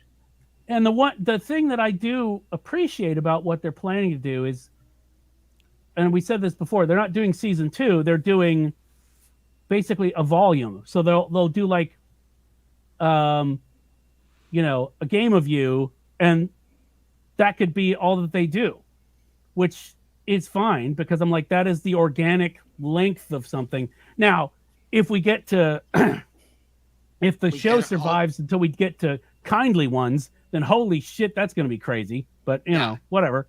But what they're planning is they're doing the show in the arcs from the comic, not exactly in the same order, kind of, right? But also like any of the specials and stuff. You could do as one off, their own which I think is episodes. Great. Yeah, yeah, it's perfect. Yeah. And I mean, between that and the fact that because you could do, and they've still left the door open for a death separately. Which is nice. Oh yeah. They could do the dreaming. They could do Death. I'd really the spin-offs. Netflix. I kind of want them to do something else with Joanna though. Oh, well, I had heard that they were kicking around the idea of a spin-off. Jenna Coleman really wants to do that badly. Well, she was great. She was absolutely great. But yeah, but I like that we're getting into the point where between those one-offs and like the Marvel special presentations, Yeah. that you could just do a story. Yeah. It's from like pick a story, and you don't have to turn it into a full feature film. You don't have to turn it into a 9-episode series. You could just do a one-off, and fine, you know. I loved Werewolf by Night. Werewolf by Night was great. great. I thought it was That great. was great. Yeah. And so much better than that horrible Sci-Fi Channel Man Thing movie they made years ago. I don't even remember that. I think I blocked it out. The magic words were sci-fi original picture. That's where you went there. So, I have a problem. I have a real problem. It doesn't matter if I really think I'll hate something. If it's a comic book movie, I feel the urge to go see crap. I mean, I've managed to not see like the original Suicide Squad, but even then, part of me is like, I should watch it at some point. Okay. Did you see the trailer? Because that was better. The trailer for the first I'll one was say better. this, JJ, if you can find a supercut of Viola Davis from Suicide Squad, she was fucking great. Yeah. She that's why I'm actually intrigued by the Waller series idea, because they feature her so much in the first trailer for the first Suicide Squad. Yeah. I was excited because I was like, holy shit, she is totally nailing this. That is exactly Amanda Waller. So I would be intrigued to see what they do with a series of it, because I wouldn't expect that. I would expect it to be like a Task Force X series that happens to star her. But to did you see where Peacemaker ended? Well, I know we're not getting any more apparently because Gunn's too busy. Yes, but did you see how Wait, Peacemaker whoa. No. Time out. Yeah, We're not getting... last I No, heard, I'm not saying anything. If he says no, I'm not saying anything. No. I haven't seen the end of it. We're saying that we'd heard that season 2 had been greenlit. So did I. Yeah, I mean, it is greenlit. We would be the two. Okay, never mind. So James Gunn, because he's working on the Superman project, they've put Peacemaker season 2 on hold for a while. No. So part of what would have been in Peacemaker season 2 is going to be in Waller, because most of the cast is going to be in Waller. So there will be. He's still saying there will be a Peacemaker season 2 at some point. Some of it will just happen sooner in Waller. if I don't get to see Cena do more stupid dead-eyed dancing, I don't want DC to continue. Amen, brother. Amen. Well, oh, that reminds me that and I put a couple of quotes of this in the non-agenda, I think, or I don't know. I can't remember. What I had for breakfast. Did I have breakfast? I don't know. But basically, Gunn was saying that the reason why only 2 of the films, because he gave a date for Superman, and apparently there's a date for the Matt Reeves Batman 2, apparently, that came out. Yeah. But and he didn't give a date. He didn't give a date for. He said Creature Commandos was going to be first because he wrote the whole thing. Yes, So, but he haven't given a date. And one of the reasons he gave, apparently, because they did a press conference, was he said he was tired of watching studios announce dates and then go hell-bent to meet the date rather than putting out a good product. You know, so he's like, no more of this. The script is only 2/3 done and we're shooting it because we have to make the date. He's like, I don't like that bullshit at all. And well, the other reason he mentioned that is because it's actually cheaper if you just prepare your script and finish it and shoot it instead of trying to do reshoots because you couldn't figure out the end of the movie. And he literally said that, and I appreciated that. Yeah, I absolutely. haven't watched that. So you keep saying Creature Commando. What is that? Creature Commandos. Creature Commandos. Yeah, it's wasn't It's it the originally cartoon. World War II? Yeah, it's World War. Yeah. It's basically kind of not the Universal Monsters plus fighting Nazis. Okay. Because the two. I think this is going to be a modern version. This is going to be a modern version of that, but it's those characters. Yes. Okay. Yeah. Because the two things I was thinking was Captain Carrot and the Zoo Crew. And I'm like, Which I would not put past him. I'm all for No, that. you're absolutely And right. then I was also thinking of an old independent comic called The Cold-Blooded Chameleon Commandos, and I'm like, I don't know where they're pulling from, but okay. Nice. Yeah. Yeah. That adolescent radioactive black belt hamsters. Yep. That too. Yeah. All from But, that TMNT like rip-off era with like Hamster Vice and all that crap. Oh yeah.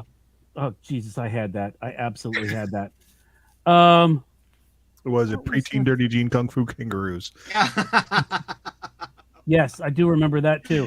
No. Well, it's like, but I remember first, and I think it was the commentary for Amelie, where Jean-Pierre, I'm going to script the name, Jean-Pierre Jeunet was talking about his preparation, that he comes in like everything's storyboarded. He knows every lens that he needs for every bit of the scene, and he knows what the, he's got everything set. So the concept for him, he was talking about showing up and not knowing what you're going to do and just waiting for the inspiration. He's like, that's fucking crazy. What is that about? But that appears to be what happens a lot. I mean, and yeah, you're absolutely right. It costs you more money to do it that way, and I don't, especially when they're talking about, this stuff costs too much money. It's like, well, yeah, because you're doing it the wrong fucking way. I have a degree in English, and even I know that. That's how plain that is to see. So he was making the big point of saying that they were trying other than the things they already knew the answer to because he was writing them, that they aren't gonna like date stuff until they at least have a script. They're ready. Yeah. Yeah. Because I've never directed film. I've directed theater, and when you direct theater, if you don't show up to the first rehearsal, like with everything done, all of your homework done, I mean, you can't just make shit up on the fly and expect to have anything coherent. So yeah, of course you need to have everything in place before you go forward. Yeah. Well, I always say, and there's a lot less people involved in theater than in a typical big budget film. And not to mention, again, for your actors, if you don't know where your character development arc is going, then how can you play anything with any sort of a decent build? Well, it's hard enough when you consider you're shooting it out of order. Yeah. So, you so many times I've heard about from behind the scenes things where they go, oh yeah, that final scene where the whole thing ends. Yeah, they shot that first. You're like, holy shit. Or you'll hear about people that like have sex scenes before they met. Really? Yeah, exactly. Well, I mean, the thing about you have to have your homework done. I always say and this is for anything. This could be for theater, it could be for a project. No matter what you do, there's going to be 10% of like what I would call like, oh shit, where something comes up and you have to change something on the fly and no one could have foreseen it. And even if you plan everything, you're still going to have about 10% is going to do that. So what you want to do is hold that as close to 10% as possible, because that's going to be enough to deal with. But the idea of coming in and, if we do 70%, oh shit, that'll be fine. It's like, are you out of your fucking mind? What? How does that even work? I can't even imagine that. I'm surprised that people can work in such scenarios, where you're everything's so up in the air all the time. I don't. Well, I would probably go even more insane than I already am. Well, I mean, what we've been hearing about Marvel effects teams and being in crunch, I guess, and being squeezed for time makes a lot more sense if they don't know how the film ends. Yeah. If the filmmakers don't know how the film ends, then how do you set up your special effects sequence for the end? Right. Well, and the Marvel stuff's weird in the way that it's also Marvel puts out for people to bid for it. So like they're not actually working for Marvel, they're working for somebody who promised to do the cheapest job for Marvel. And then they have the thumb screws on people that so it shit rolls downhill. Yeah. What was it, the thing from, wasn't it in Armageddon where Steve Buscemi was talking about when they were about to be launched into space, they were on what was it?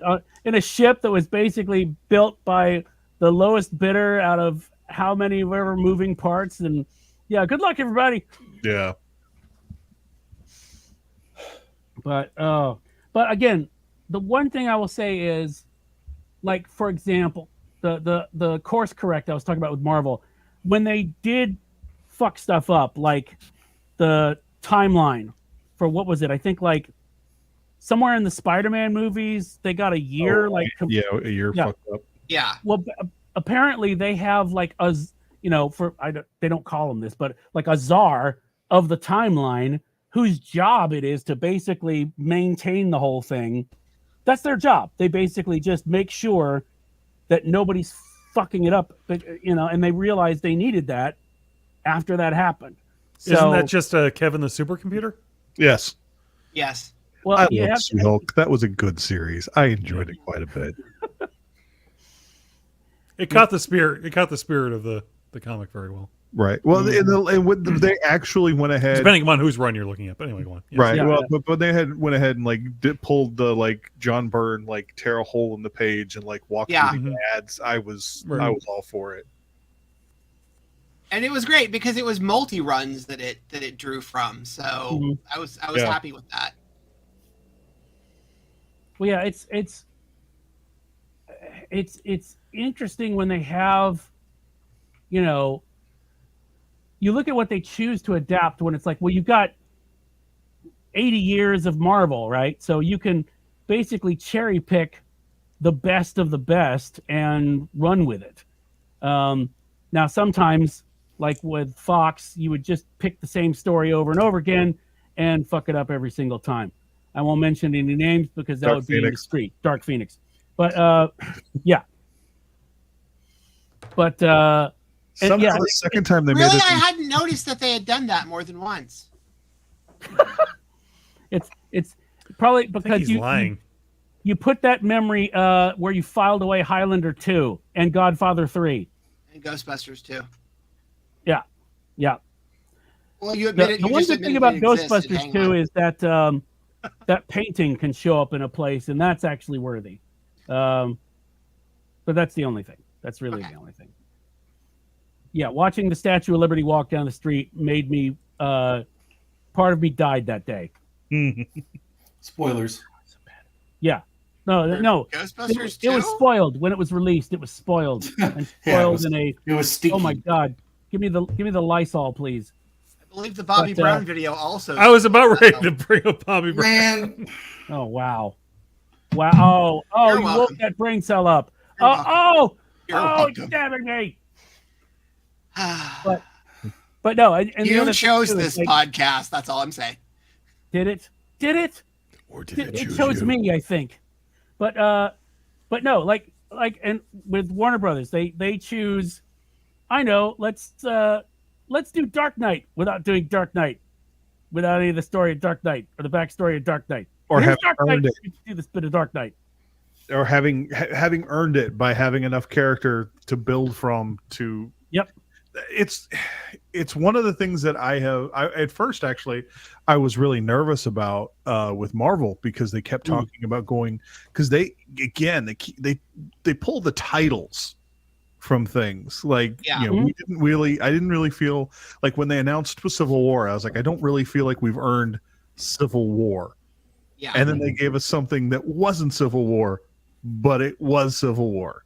Yeah. And it actually made more sense in the MCU than it did in the comics. Or when everybody was talking about how Iron Man 2 was going to dress Demon in a Bottle, and I was like, well, we just met this character, we haven't really gone through enough. Oh, okay, well, we're not really addressing it, we're just showing this character at a low point in his life and coming back from it. Yep. Okay. Although going back to DC for a minute, because I forgot to ask, how are we feeling about, after all this time, finally bringing Robin in? if they do it right, I'm okay with it. But Because it is going to be Damian, so that's of the Robin. That's kind of my the favorite one that I'm leaning toward right now. I would. Is the plural of Robin Robin? The Robin, yes. I mean, I would prefer it if they bring in Robin and he's not a 35-year-old man like Chris O'Donnell was. Well, Yeah. no, it's gonna be Damian, and who acted like an adolescent during. Yeah, it's gonna be Damian, and it's gonna be apparently it's been James Gunn described it as full on Damian, so he's the assassin murderer version. So I'm cool with that. That's fine. I'm a Tim Drake guy myself, but sure. Well, If I had $1 for every time I've heard you say that, JJ. But I'm even fine with what they were trying to do with the Ben Affleck thing, which is to basically in media res, like, well, there has been a Robin, he's gone now, but Yes. I'm fine with, especially with its characters where we know the origin story left, right, center, and backwards and forwards. But I'll be interested to see if it's. I mean, is it? What was it with Robin? Was that Batman Year 3 or something? What was that? It was so Brave and the Bold. Was that All Stars? Was that one of the All Star runs? That was the. Yeah, I think it is. Again, run. which I. Yeah. Not the Frank Miller All Star run. It was the Grant Morrison All Star run. We don't talk about Right. Frank Miller. Yes. No. Was that the I'm Batman, damn it, or whatever it is? Yeah. This would be, I believe Gunn said it was loosely based on the more was going to be loosely based on Brave and the Bold was going to be loosely based on the Morrison All Star run. So, Which is which again is fine because they can take it and run with it, and hopefully fix the bits that don't work. And considering this is post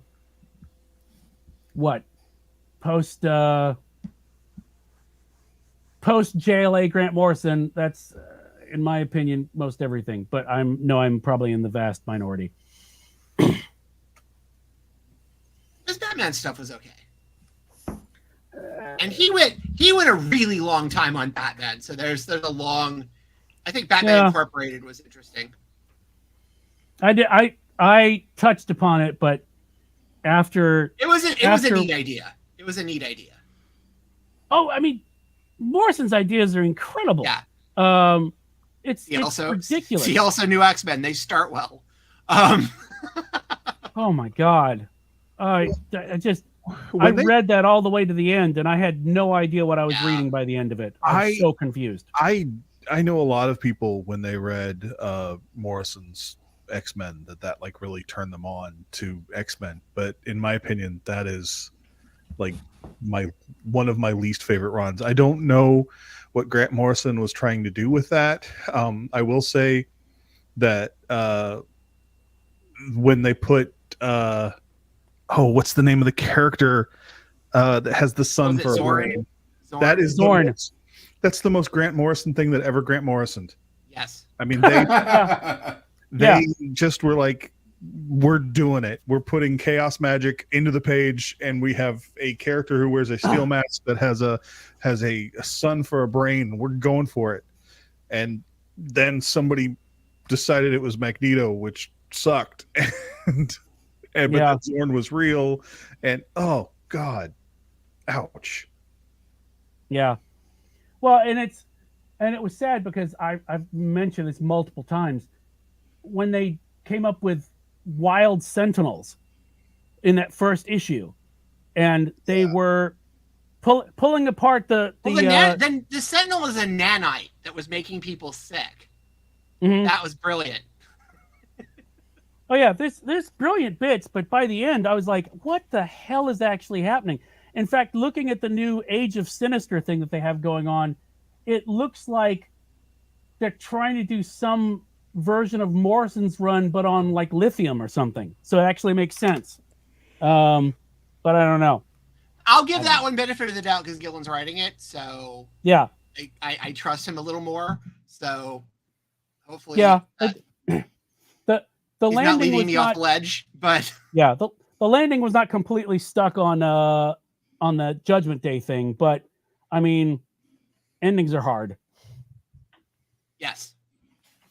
But there's some great moments in it, though, so. I'm actually staring at my Grant Morrison New X-Men Omnibus right now, and it is currently part of a large pile of books that I'm trying to flatten a record with. So I just What record are you trying to flatten? So one of the records I got from Kim's dad was the Police Every Breath You Take singles collection. Okay. So I'm trying to get that flattened because there's a little bit of a warp in it. Might be from Sting's ego. Could be. Yeah, really. Could I be. got my first omnibus for Christmas this year, and I don't think I need many Actually, Omnibuy. it's not omnibuy; it's omnibuses. It got Okay. it got looked up for me, and it is omnibuses. But Okay. it's Peter Peter fun to David. say though. Yeah, Peter David's X Force. Oh, okay. Not the '90s X Force, but or X Factor, excuse me, but The 2001? the Mad Rocks X Factor, Okay. which I guess Mad Rocks is the other one, but the X Investigations. Factor, yeah, and I love that run. It's one of my That favorites. was a great fun. run. So That was a lot of That was a fun. good run. I have that. I've got the Morrison New X-Men one, and then I got the Walt Simonson Thor one. Oh, I would love to have that one too. I love that. It's good stuff. And then I've got not the Marvel ones, but I've got the Planetary one. And I think I have the Phonogram one, which is nice. Yeah, my friend has like I think Planetary and the Authority. The Authority one. Big Is one. that Complete Authority? Yeah. Yeah. The Absolute or It's There's not a couple of those. Yeah. Yeah, it's book sized. It's not the like huge book size, and also has like all three of the Promethea. Yeah. But yeah, they're Those are lovely. nice. They're spendy, but they're lovely. There is my local comic shop, my local Eisner Award winning comic shop, has a Simonson Artist Edition Thor that IDW put out. That's just Simonson's pages, and but it's great because it got dropped, so it's 20% off. And I keep looking at it, going, "I want that," and obviously nobody else wants it because it's been there for a month. As I keep going, once I start getting paid again, because after vacation That does make things easier. and getting COVID and stuff, I had no fucking money. But yeah, I just keep looking at it and go, I want that, because just looking at the cover of like Beta Ray Bill, and for me, when I look at original artwork, part of what really gets me is like seeing the parts that get like taped together and like the little spots of white out and shit, and just seeing that famous image of Beta Ray Bill with the hammer coming down and seeing whiteout on the weird trails that he does. I'm like, oh yeah, yeah, that's good. Well, I honestly think someone needs to take the Thor movies and add to them Simonson sound effects in the form of the fonts and the words, like whatever it is. Just I would buy the Blu-rays again if there was like an overlay you could just watch it with. Oh yeah, if you had, like when he's coming down in Ragnarok, when he doesn't have the hammer anymore, but he's getting the you can hear the Led Zeppelin, and behind him you read like Shrek-a-thoo. Yeah, oh, absolutely, man. Nobody did sound effects like Simonson. That was so good. But I think, what is it that I have like an absolute... I think you have the Sandman is it the Absolutes you have? I've got the first two of those. Okay. And then I've got I kind of know what's on your shelf, so yeah. I've got the League of Extraordinary Gentlemen Volume 1. Ooh. Yeah. The only good one. And so just League of Extraordinary Gentlemen then. Yeah. What's that? Just League of Extraordinary Gentlemen then. No, I want to say Volume 1 so I can make sure that people, don't misconstrue and just pick up one that's crap, Well, it's the difference between Traveling Wilburys Volume 1 and Volume 3. So, That would actually be hilarious if they had no Volume 2 and it was Volume 3 and it was a whole new cast of characters and you just assume that the cast I wish he had done that. Seriously, it would have been a lot better. A lot better. Alan Moore is he's got his head too far up his own ass to be clever like that. Come on. No, that's the sock puppet. Stop. Oh man. Although I will say, the I originally bought just his class for BBC Maestro, and it's a really great class. It was actually very fascinating. And like I said, then from there they got me with Alan Moore, and then they roped me in with, oh well, now that you purchased that and we're doing a subscription model, you could just upgrade for this. And then I'm like, oh, you fucking bastards. I did see a photo today at the museum of Stan Lee standing next to Brian Blessed. Ooh, it just made me so happy seeing they fight crime. That would be, God, who would? That's a big Finnish audio somewhere. So like Brian Blessed in the MCU, like make him the voice of like Ymir or something, like the voice of Fing Fang Foom something. Oh, he would be a great Fing Fang Foom. I actually was kind of hoping when Brana took over, I was kind of hoping he would be Odin. Well, yeah, like I was there was something, what was it, the Hamlet that he was in where he was just the ghost. And I was like, really? Just the ghost? He could be the entire Castle Elsinore. But no, I was hoping he would be Odin as well. But I mean, what could you do with Anthony Hopkins? It's like he also would have been an acceptable Volstagg, but ooh, yeah. What was it? You need Anthony Hopkins for the delivery of the line, because I don't know that Blessed could have given the line justice of the "Did I make you God of Hammers?" which is just such a great line. It's perfect. So, but yeah, Brian Blessed in the MCU, even a voice. Think of a voice of something. The Living Tribunal. I don't know, something big. We've already had that teased, so I mean, he could be the voice of Beta Ray Bill. I'd be okay with that. I would fucking love that. I would absolutely love that. Yeah, put him in What If as something. I'm fine, whatever. we need him as something. So what if a little personal story here? So when I was out of work, I spent 300. I spent literally 364 days out of work, and so there was a period of time in there where doctors were ignoring me and they weren't giving me any sort of pain meds or anything. So I was like, well, fuck it. If I'm not going into work, they're not going to test me for anything. So I went ahead and took it into my own hands and bought certain legal things here.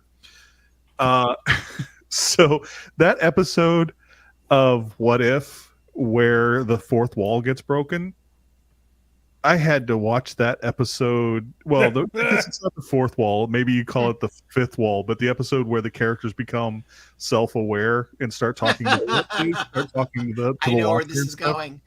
I was way too fucked up for that. I had to watch that episode 3 times to understand what was going on. So I love that show, but that's all I can ever remember for that show is the moment that I was too high to figure out what the fuck was going on. Season 2.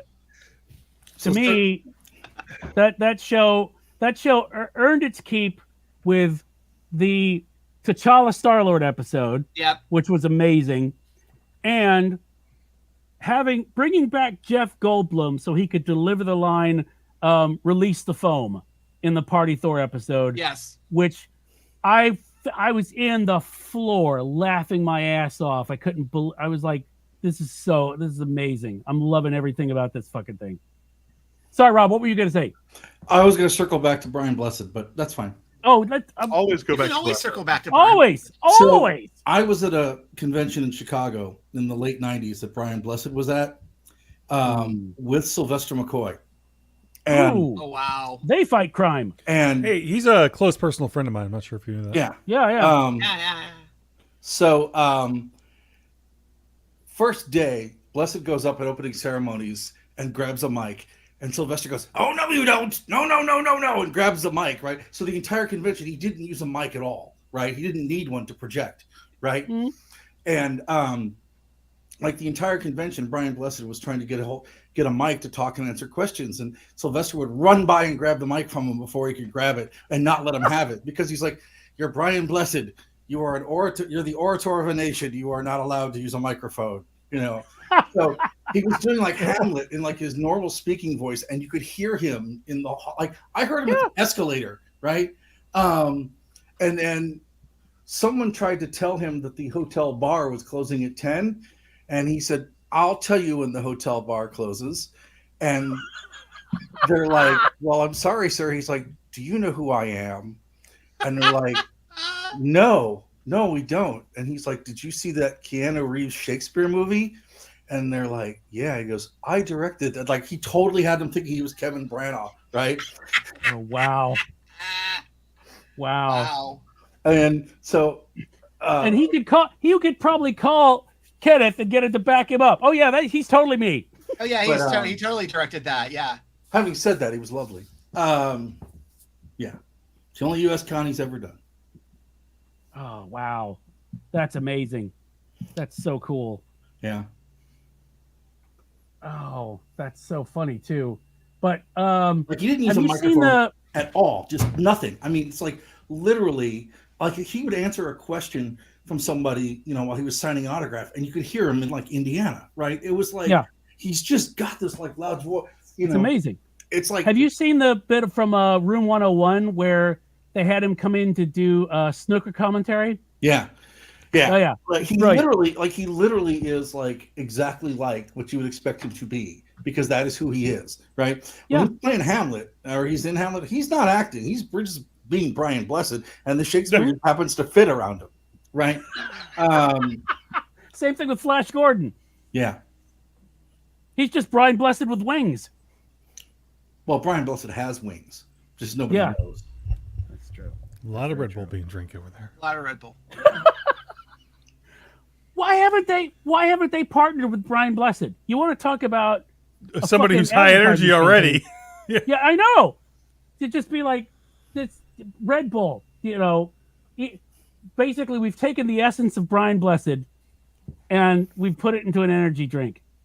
And then show somebody drinking a Red Bull and then talking with Brian Blessed's voice like it's coming out of them. You would sell so much fucking Red Bull. I'm just saying. The two things I want that'll never happen is I want Brian Blessed to do all around the country, all of the NPR membership breaks, right? Just when Brian Blessed asks people for money, right? I want that.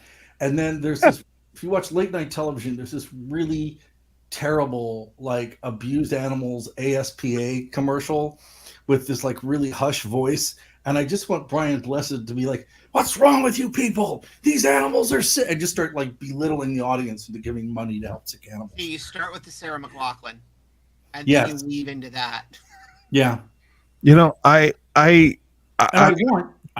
sorry. The last thing I want in a world of Brian Blessed, I want world. Yeah, actually two. I want him to do a speaking tour with Henry Rollins. But if I can't get that, I want him to be the speaking opener guy for Gore. War. I was just thinking. So, I had my own theory of who I wanted to be Wonder Man in the MCU, because we know that he's coming. But considering he's made of ionic energy, he could be CGI, and we'll just have Blessed do the voice for that as well. Yeah, I mean,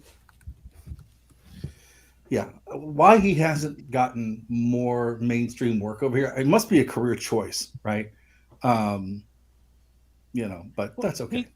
He's busy like climbing mountains and trying to date the Yeti and all kinds of, because he's insane. I mean, yes, yeah, basically helping women deliver babies in parks. You know, yeah, he's busy. He's a busy guy.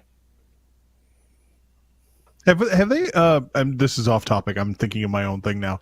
Have they announced who's going to play Wonder Man yet? I don't think so. Okay. No, I don't think so. Now there was. This is off topic. Is not something we normally hear here. No, Go no. on.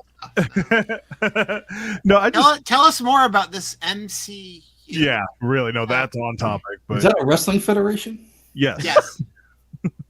yeah, the Thing wrestles for them in space Yes. right after Beyonder got rid of them. Okay. The jumpsuit one, not the other one. Right. I'm sorry, did you say Gem? Gem is excitement. Woo, Gem. Gem is. I personally, though, after watching WandaVision, I'm just going to say that because I know this won't happen, but I will say after watching WandaVision, I personally wanted Evan Peters to play Wonder Man because we know that there was somebody who was in hiding in the town, and we know he's an actor. Yeah. And I figured Ralph Boner had to have been a pseudonym that I thought maybe his real name might be Simon Williams. And I was like, well, maybe that's where we get a Wonder Man. Just throwing that out there. Yeah, I after watching WandaVision, I just wanted there to not be a second Doctor Strange film. But,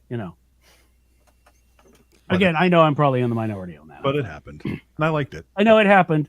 But, hey, at least Spider-Man Far From Home is not the worst MCU movie anymore. Yeah. Well, that's something, isn't it? Yeah. Come on, the worst MCU movie has always been The Dark World. No. No. The Dark World might not have been, 100% quality, but it at least made sense. I mean, at least You realize you're both giving Avengers 2 a pass, right? Oh, fuck. I hated Age of Ultron so bad. Yes. Like, it had problems. I realize you all have your issues with those films, but Age of Ultron wins. That's Yeah, but Age of Ultron we've all didn't lost. basically. But Age of Ultron didn't make characters into idiots and doing things that those characters would never do. I think Age of Ultron may be perhaps the greatest album that George Moroder ever produced. And you You're and thinking I, of the Sparks album. That's different. and you and I have agreed on Far From Home for a while, so that's fine. Yeah. And So we will continue to do so. yeah. They A wasted. two-party system can work. Hear that, the man? You just have to respect the other person's opinion a little. Well, we should probably move towards recommendations because I think it's getting to be that time. Well, I have things that I need to do, so if you don't mind me going quickly, Do it. I will go first. Do that thing. Since I wasn't here last time, I will say in December, the new King's X album came out. 3 Sides of One. Oh shit! I still don't hear that. Fucking good. It's so fucking good. God damn it. The other thing is I just picked up, I don't know when the record came out, but I just picked up this last week. I picked up The Who's new record. Oh, how is that? Oh, it's so much better than the first record. Oh, wow. They're, I liked Go ahead. I liked the first album, but the first album for me had a couple of like memorable tunes and then a lot of stuff that was like you could have on in the background while you were doing stuff. This is an album that, for me, that's just you put it on and you just concentrate and listen to it and rock out the whole time. It's really I really enjoy it. I think they grew as musicians quite a bit. And all of the King's X records are coming out. They're like doing them all, which is going to be amazing. I now have. So when I first bought, when I first came on this very show after I bought my record player, and I was like, I'm going to be real selective on what I buy, and I'm only going to buy old stuff before things got all digital compressed. Fuck that. I didn't realize that. I had no idea I would fall as in love with vinyl as I have, but I do now have. Yeah, I'm doing that now. There's just something. Well, first of all, I bought really good speakers, and there's something about it. They're my best speakers for anything I have to listen to, and as well as the fact that there's just something that you forget about. I had been so digital for so long, I'd just forgotten about how fucking lovely it is to take the moment to look at your own music collection that's only this big and pick what you want for that moment, and then have to like think about it again after the needle stops and flip. Oh, it's just it's this beautiful tactile experience that reconnects you to music, and I had forgotten. And I have Wait till you have to move it. my system's pretty small, and I don't have that big of a collection yet. But yeah, once I have space limitations that will keep me from getting too big. But I will. I think I'm slowly making up for everyone on that one. But I do have 4 of the King's X records now. So yeah, I am. I will get all of them on vinyl because I have been a fanatic of theirs since I first heard them. No, I haven't seen the packaging or anything. I've just heard the digital, and they sound a million times better. There are things I'm hearing in that I didn't hear before. So whoever remastered that really cleaned up the sound very well. The one thing that is weird, I will say, about their new one, 3 Sides of One, is so they put it on 2 discs like they do all of their stuff, but it's a 33. It's a 12-inch, or excuse me, it's a 12-inch 45. Yeah. Oh, okay. Huh. Yeah. So I've got a Big Star best of that does the same thing. Yeah. And it's it's lovely, but I keep forgetting to because my record player always resets back to 33 like when you turn it off. Yeah. And so I keep putting it on. I was like, why is this tuned even deeper than it oh wait, that's right. If you're ever bored, JJ, and you're ever in town, you can bring it over and we'll put it on my turntable and put it on 78. Sweet. So the other thing I was going to I already kind of recommended it. Because I've just barely started. It's fascinating. I mentioned earlier is Song of Spider-Man, and it's the story of the dude who wrote the book for Spider-Man Turn Off the Dark, and how he was approached by Julie Taymor, and then how everything just sort of went wrong. I'm really enjoying it. Also, when I was on the flight recently, I listened to an audiobook called All Systems Red, which is the first book of the Murderbot Diaries. So good. Such a delightful. It says Murderbot, and you think it's going to be something that it's not, but it is literally a first person story of an android that he's designed to be a protector bot, but he realizes that he can, if he turns off his governing module, he can use more space in his memory banks to download television. And so he turns off his governor, and just when he just wants to kick back and watch TV. And so when things happen around him, he just, I don't know. I don't know how to describe it other than it's light sci-fi. It's very fun, and it's really kind of sweet. But he calls himself Murderbot, so that's where that name comes from. He self-identifies as Murderbot. As Murderbot, because he is a protector bot and was forced to kill people. And Jerry Mathers as the yeah. So as the Beaverbot. And there's some other fun comics of it. Which we're gonna get demonetized now. if nobody, just throwing it out there, if nobody's read the new Scarlet Witch series, it's really good. Really? It has a premise that can either wear out really quickly or could go on forever. It's only been 2 issues so far. She's running a magic shop with Darcy. Ooh, nice. They brought Darcy into the comics. Okay. But she's built this door that when people come through it, it's because they have no other options. So when they're at the end of their rope, they open a door and it will automatically open into her shop. And wow, I like that. And it's a great premise. The first 2 issues have been really, really good. So check those out. And I think that's more than enough for me. Can we get Ryan Johnson to make the TV series of that comic? I don't know. I haven't seen Poker Face. Kevin, call Ryan Johnson, please. Please call Ryan Johnson. But if they do bring Elizabeth Olsen back in the new Agatha Harkness show, which I've heard is a possibility, you never know. Oh dear. Oh dear. So thank you guys. And Cool. Thanks, JJ. go away. So you take care. Hi, All right, JJ. man. Be good. Nice to see you. All right. Who's next? I can go. Go, Tom Knight. So there's a game out on, I think this hit I think this hit Xbox Game Pass, but the people who did Ghostwire Tokyo and The Evil Within did a rhythm-based action game called Hi-Fi Rush, which is actually pretty cool. So a studio known for horror games did a music rhythm action game, which is kind of cute and kind of fun. And it has interesting ways to keep up with how you attack with based on the rhythm and everything.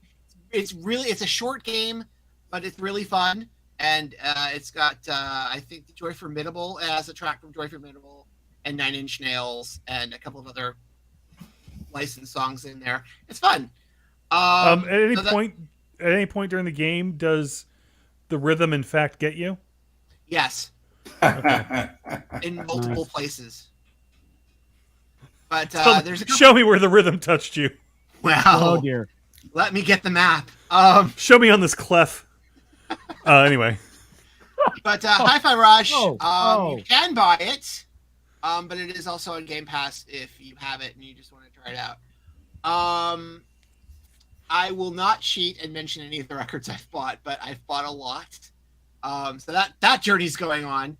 But I will mention that I did upgrade my Is record. Journey's Going On? Is that their biggest hit? Yes. Or Yes, that's the new one. When they stop suing each other, that's what that will be Journey's called. Going On. When they stop suing each other over the corporate card, that's when that'll come out. I will recommend the Audio Technica LP60.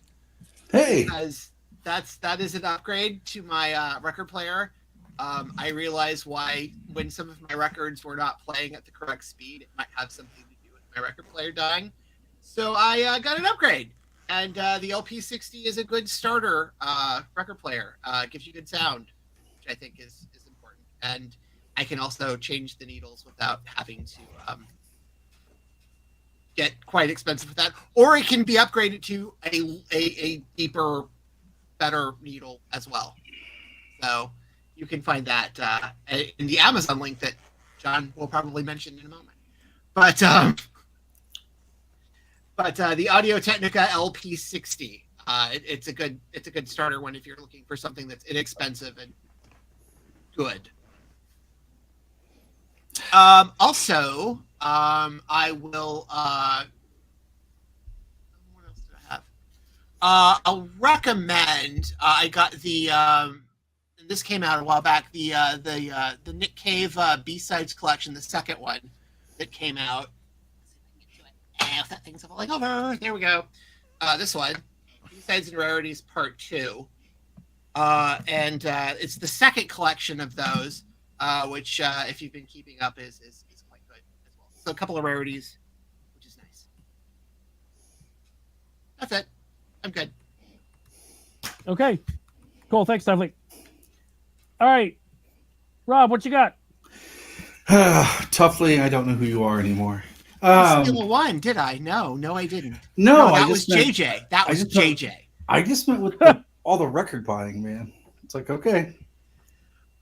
Well, the thing is, everybody has been like, wait, you weren't into records before? No, I wasn't into records before. Then I was. Into music, just not records. Do you know? Yeah. You know the most annoying hipsters in the world. Do you know what they do? They buy records. Well.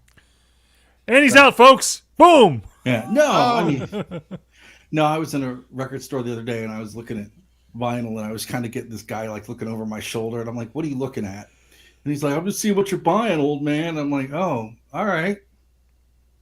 Lords of the New Church, you have any? No, I don't like metal. I'm like, get the fuck out of here. Fucking kids. Show me on the lawn where the kids were on it. Well, toughly, when you stand in line at record store day and you're cold and miserable, we'll come by with some water and bread for you. As I mentioned, Can't do that in Atlanta. I'm sorry. Nope. As I mentioned on another podcast, which you may have been on, I bought comics in the 90s, so I'm not doing that shit. Sorry. Yeah, I know. No, yeah. All right. You can keep your Chromium David Bowie records. I've already done that. Yeah, I'm You not. don't still have your sealed Death of Superman comic? Did you say Chromeo David Bowie? Chromium. They did an album together? The Chromium David Bowie album.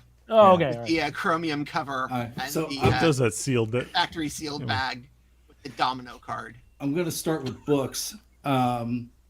So Stephen Fry has a book called Fry's Ties, and it's basically pictures of his tie collection. But each tie has an anecdote, whether it's a historical significance thing in it, a personal story, a joke, or whatever. But it's just really warm, and it's light, and it's hilarious, and it's Stephen Fry, and he's great in Sandman. But it's really great. I totally did not think this was going to be like the knockout, like fun fest of reading that it is. So Fry's Ties, I recommend that. Also, Richard Evans, not the weird religious guy Richard Evans, but Richard Evans has a book called Listening to the Music the Machines Make, which is a history of electronic music from 1973 to like 72 to 83. And it starts with like Bowie and krautrock and moves all the way through to 1983. And it sort of shows you how contemporary electronica was laid the groundwork for it by like Kraftwerk and Dealey Derbyshire and all the Noy and all this stuff. It's pretty cool. And then, so that's awesome. And then John Robb has a book that I did not think was going to be as amazing to read as it is, but it's called The Art of Darkness, The History of Goth. And he does the bold and audacious thing of trying to clarify, identify, and sort of talk about what is goth records and goth music, right? And basically it's not a style, it's more of an aesthetic, but there's a lot of really cool stuff in there about a lot of interesting bands. And it's not just all sadness and misery. So I do recommend that. And then music wise, because I like music from people in other countries, I'm going to recommend Los Robertos. They're from Costa Rica. Their album is called Love is the Answer. And it's a indie rock album. Basically, they've been putting out EPs for years, and they got the guy who produced the Verve and Oasis and some Britpop bands, got him in a studio and just sort of said, okay, we're going to make a record. And it's very organized, and it's clean, and it's really dense, for an indie record, but it's really cool, and I dig them a lot. So I'm gonna recommend that. And then lastly, if you haven't gotten the new anniversary edition of Pink Floyd, Dark Side of the Moon, oh my God.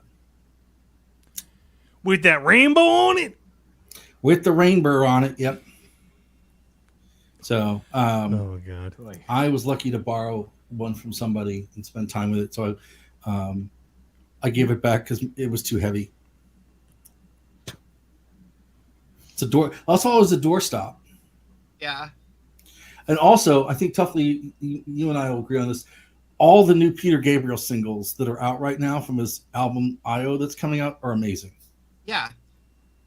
I've stopped making fun of the fact that he's finally coming out with a record, because that was now that's what it is. Okay. Well, I guess we know what we're waiting for it. It's really good. So yeah, get the new Peter Gabriel singles. They're out and they're fantastic. When does the record actually come out? Because I think they changed the date. I think the record comes out in May, and then he's going to tour. And I'm like, ooh. Isn't that Europe only though? Is that the States? I thought that was. It's Europe first, and then he'll come here. He's going to come here. I mean, at some point. Well, I'm looking at New Order dates, and I'm looking at Depeche Mode dates, and it's only like 4. There's 4 places in the United States they will play, and that's it. He'll do a small. Well, I mean, part of the reason why the tours are all shorter is because there's a shortage of roadies, sound tech, and lighting people. Well, I mean, but also the last time New Order were through last year with Pet Shop Boys, it was only 4 dates. So, yeah. Well, I mean, and the other thing too is, a friend of mine who did lighting for concerts for years has made more money doing Postmates and Uber than he ever made doing sound for bands. That is true. And That's what I was going to say. All those people, they during those 2 years, they had to go find other things to make to get by. So they've all fallen into other careers, or they all went into studios. But yeah, I got super excited with the Depeche when with the Depeche dates, and then we only get 4. So it's like, really, guys? Really? That's your North American tour, 5 dates. All right, cool. Yeah, they're I think when the hell did she? I think she's got tickets for Toronto. I think that's where I'm getting dragged. Yeah. Okay. Tuffley really needs to know when that Peter Gabriel album drops, so he knows when not to be in line. I'll go to Canada. They know what the hell they're doing up there. So, not that he doesn't want to get the Peter Gabriel. It's a callback to. All right. Yes. We got it, John. We got it. Yes. Not a record store. Now. See how comedy works is what happens is there's a premise that's put up. And then there's the thing over here. There's the thing, and then you go back in the middle. Say, it's just hilarity. I'm glad you went to Ray Romano school, John. That was funny. I'm sorry. And yeah, that's all I got, kids. Okay. Cool. Sorry, Thanks, that's my best Ray Romano. Ruh-roh. Jesus. That was terrible. Okay, John, what you got? Pocket full of sunshine for everyone. That's what I got. Yeah, I think at the top of the hour, at the top of the 2 hour, at the top of the 2.5 hour, I think we brought up both of my recommendations, which were and still are Shrinking on Apple TV. It's a I can't wait. Bill Lawrence, right? And Brett Goldstein production. Can't wait. And it's very, very good. Oh, the 3 episodes are out now. Did you see him on Colbert when Goldstein talked about he was in London? Harrison Ford was filming Indiana Jones, and he went to see Harrison Ford to ask him to do it. No. And it's on Colbert. Go watch it. But basically, he goes to the place in London where Harrison Ford's staying. Harrison Ford opens the door and he goes, "Holy fuck, it's Han Solo!" And he's like, "I didn't realize I said it out loud." Right. And then, Han Solo or Harrison Ford's like, "Oh, come on in." And he's like, "Really?" So he comes in and he talks about how Harrison Ford picked up the script. He says, "It's the best thing I've read in years.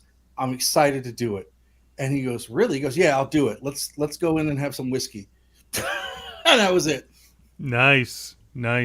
Hey, Yeah, and Harrison Ford does a great job. Pitch meetings can be just like that. Yeah, if you Over on Paramount Plus Showtime. You dream about whiskey, kids. Hey, don't be knocking the whiskey. Like Dorothy Parker once said, "I'd rather have a bottle in front of me than a frontal lobotomy." So. Now, you mentioned, Harrison Ford's in that as well as, now I'm blanking on his name. Jason Segel. Jason Segel, thank you. And I think is it Heidi Gardner from SNL? Yes. Okay. She's on it, and one of Bill Lawrence's reoccurring actresses, I can't remember her name. She was on Scrubs, and then she was on Cougar Town. And now she's on this. He seems to like to hire this. I mean, why wouldn't you, right? If they've done good work, why wouldn't you hire them again, right? I'm looking forward to watching that. I'm up to my ears and stuff. Oh, it is super, super, super good. And of course, the other one is Poker Face, which we talked a lot about at the very beginning. But go check that out on Peacock. Peacock now with Amazon.com links to needcoffee.com/Amazon. That's their rebranding. That's the rebranding. Well, yes, John's right. According to the rebranding, it's that if you go to needcoffee.com/Amazon, you will wind up on the front page of Amazon, like you've gone to the front page of Amazon because you've gone to the front page of Amazon. And anything that you purchase during that session, we get kickbacks for, and it helps us pay off the people that we're stuck in a protection racket for. My recommendation will not be. Apparently now 3 other people besides me are playing Marvel Snap, and I just want to say it's not my fault. I didn't drag anyone into this. They're What's not that? here, and you know what they're doing? They're playing Marvel Snap. I know. So, and I see your phone off camera. That's right here. Anyway, so Wait, you can play that online? Yeah. yeah. When I'm not playing Trade Wars 2020, 2002, then I play. Are you playing it too, John? He's playing it right now. Oh my god, Okay, I'm gonna have to start playing this. that's hilarious. All right. Yeah, none of it's my fault. It's not like Strike Force.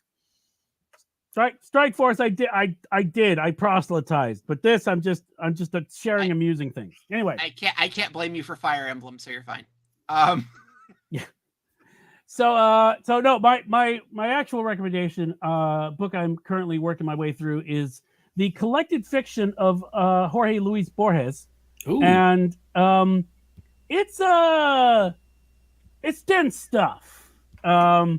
It's the kind of crazy, weird, sideways world building that Lovecraft wanted to grow up to be. It's a Guillermo del Toro movie waiting to happen. Yeah, it is. It's he will do fictional biographies of people and just twist it, of real people, but twist it just enough where you just go, wait a minute, is that the bullshit part? Which is the bullshit part?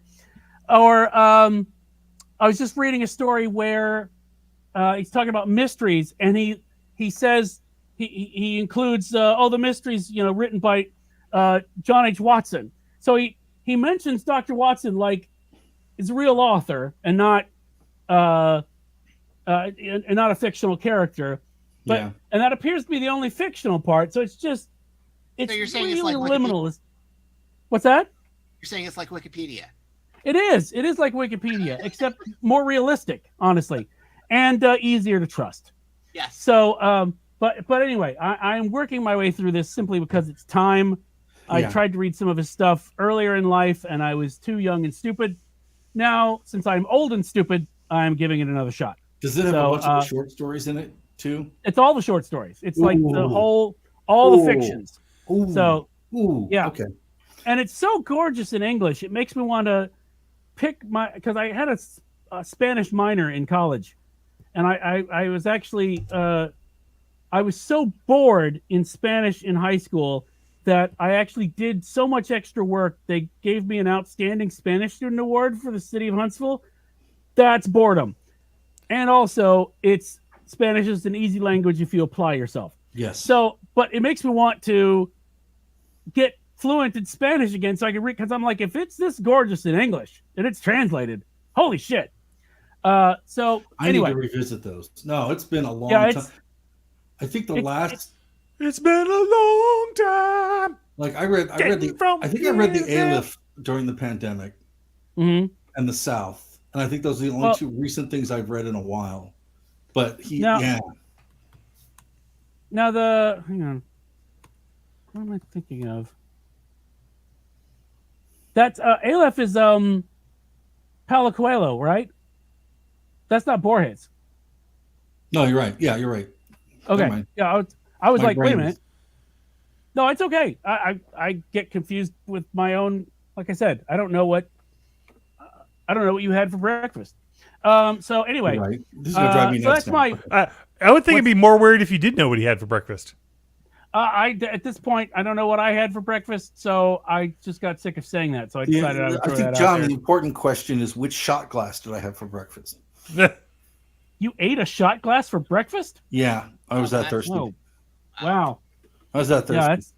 Yeah, that's thirsty. I was for sure the betting pool was going to be English muffin, but there we go. Yeah, no, not doing the bread.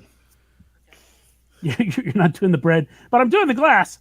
So I like the crystals. Less carbs. Yeah, it scrapes out the colon. So I think that oddly enough, still safer than anything Dr. Oz would suggest. This is very true. Please, this is where the little warning. Please do not eat glass. Need coffee does not urge you to eat glass in any way, shape, or form. Right. Hear that, the man. Wait, if you've made it this far in the podcast and you haven't eaten glass, congratulations. Don't do it. Yeah, really, seriously. Yeah, do not attempt professional driver on a closed course. That's what. Sort of should come up break with the glass in problem. case of emergency. It's just eat glass in Yeah. case of emergency. No, Eat glass, yeah. It's so tasty. please don't eat the daisies or the glass. Sorry, Witch. Go ahead. No, I don't know. I might go eat glass. So that brings us to the end of another episode of Weekend Justice. We've all survived. And You've if been you here have for survived, 5 hours. You want to do introductions now? no, it's too late. So if you've survived, then congratulations. And if you have not survived, we're not liable. So it's only now that we stand in the midst of the smoking crater that was the evening that we've just thrown on the fire of reality. And we stare at each other across smoldering and simply say, Brian Blessed. Brian, Loudly or fucking kind of blessed. excitedly? Say it however you like. Man of the people. Yep. Yes. Brian, Orator of a nation. Doesn't need a Word. microphone. Inventor of the cotton gin. What? What in the world is? Oh, okay. that's actually Puxtony Phil. Why does it Oh, look like okay. it? Okay. You need a better camera. I was like, Yeah, is John or less pixelated Phil. I was afraid John was into taxidermy for a minute, and I was really scared. Show us on the Phil where you saw your shadow. What? Oh my God. Well, there you have it. All right. At the far side shots. And without awkward silence, Yep. Yep. Well. There I am again. There you are. Yep. and here we go. All right. We should run away.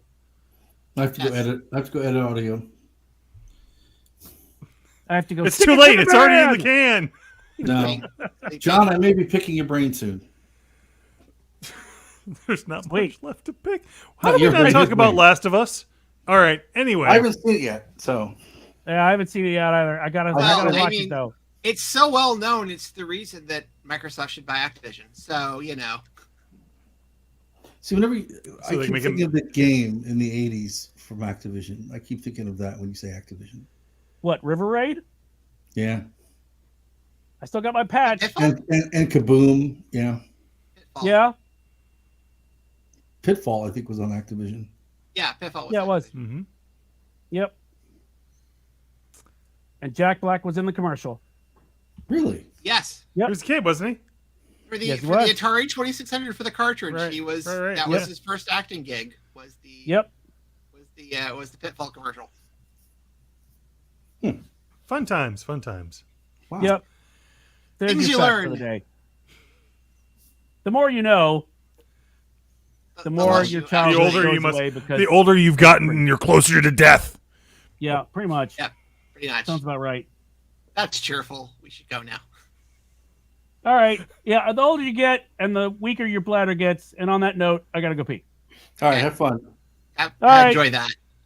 Yeah. Oh, Bye. I shall. Bye. Good night.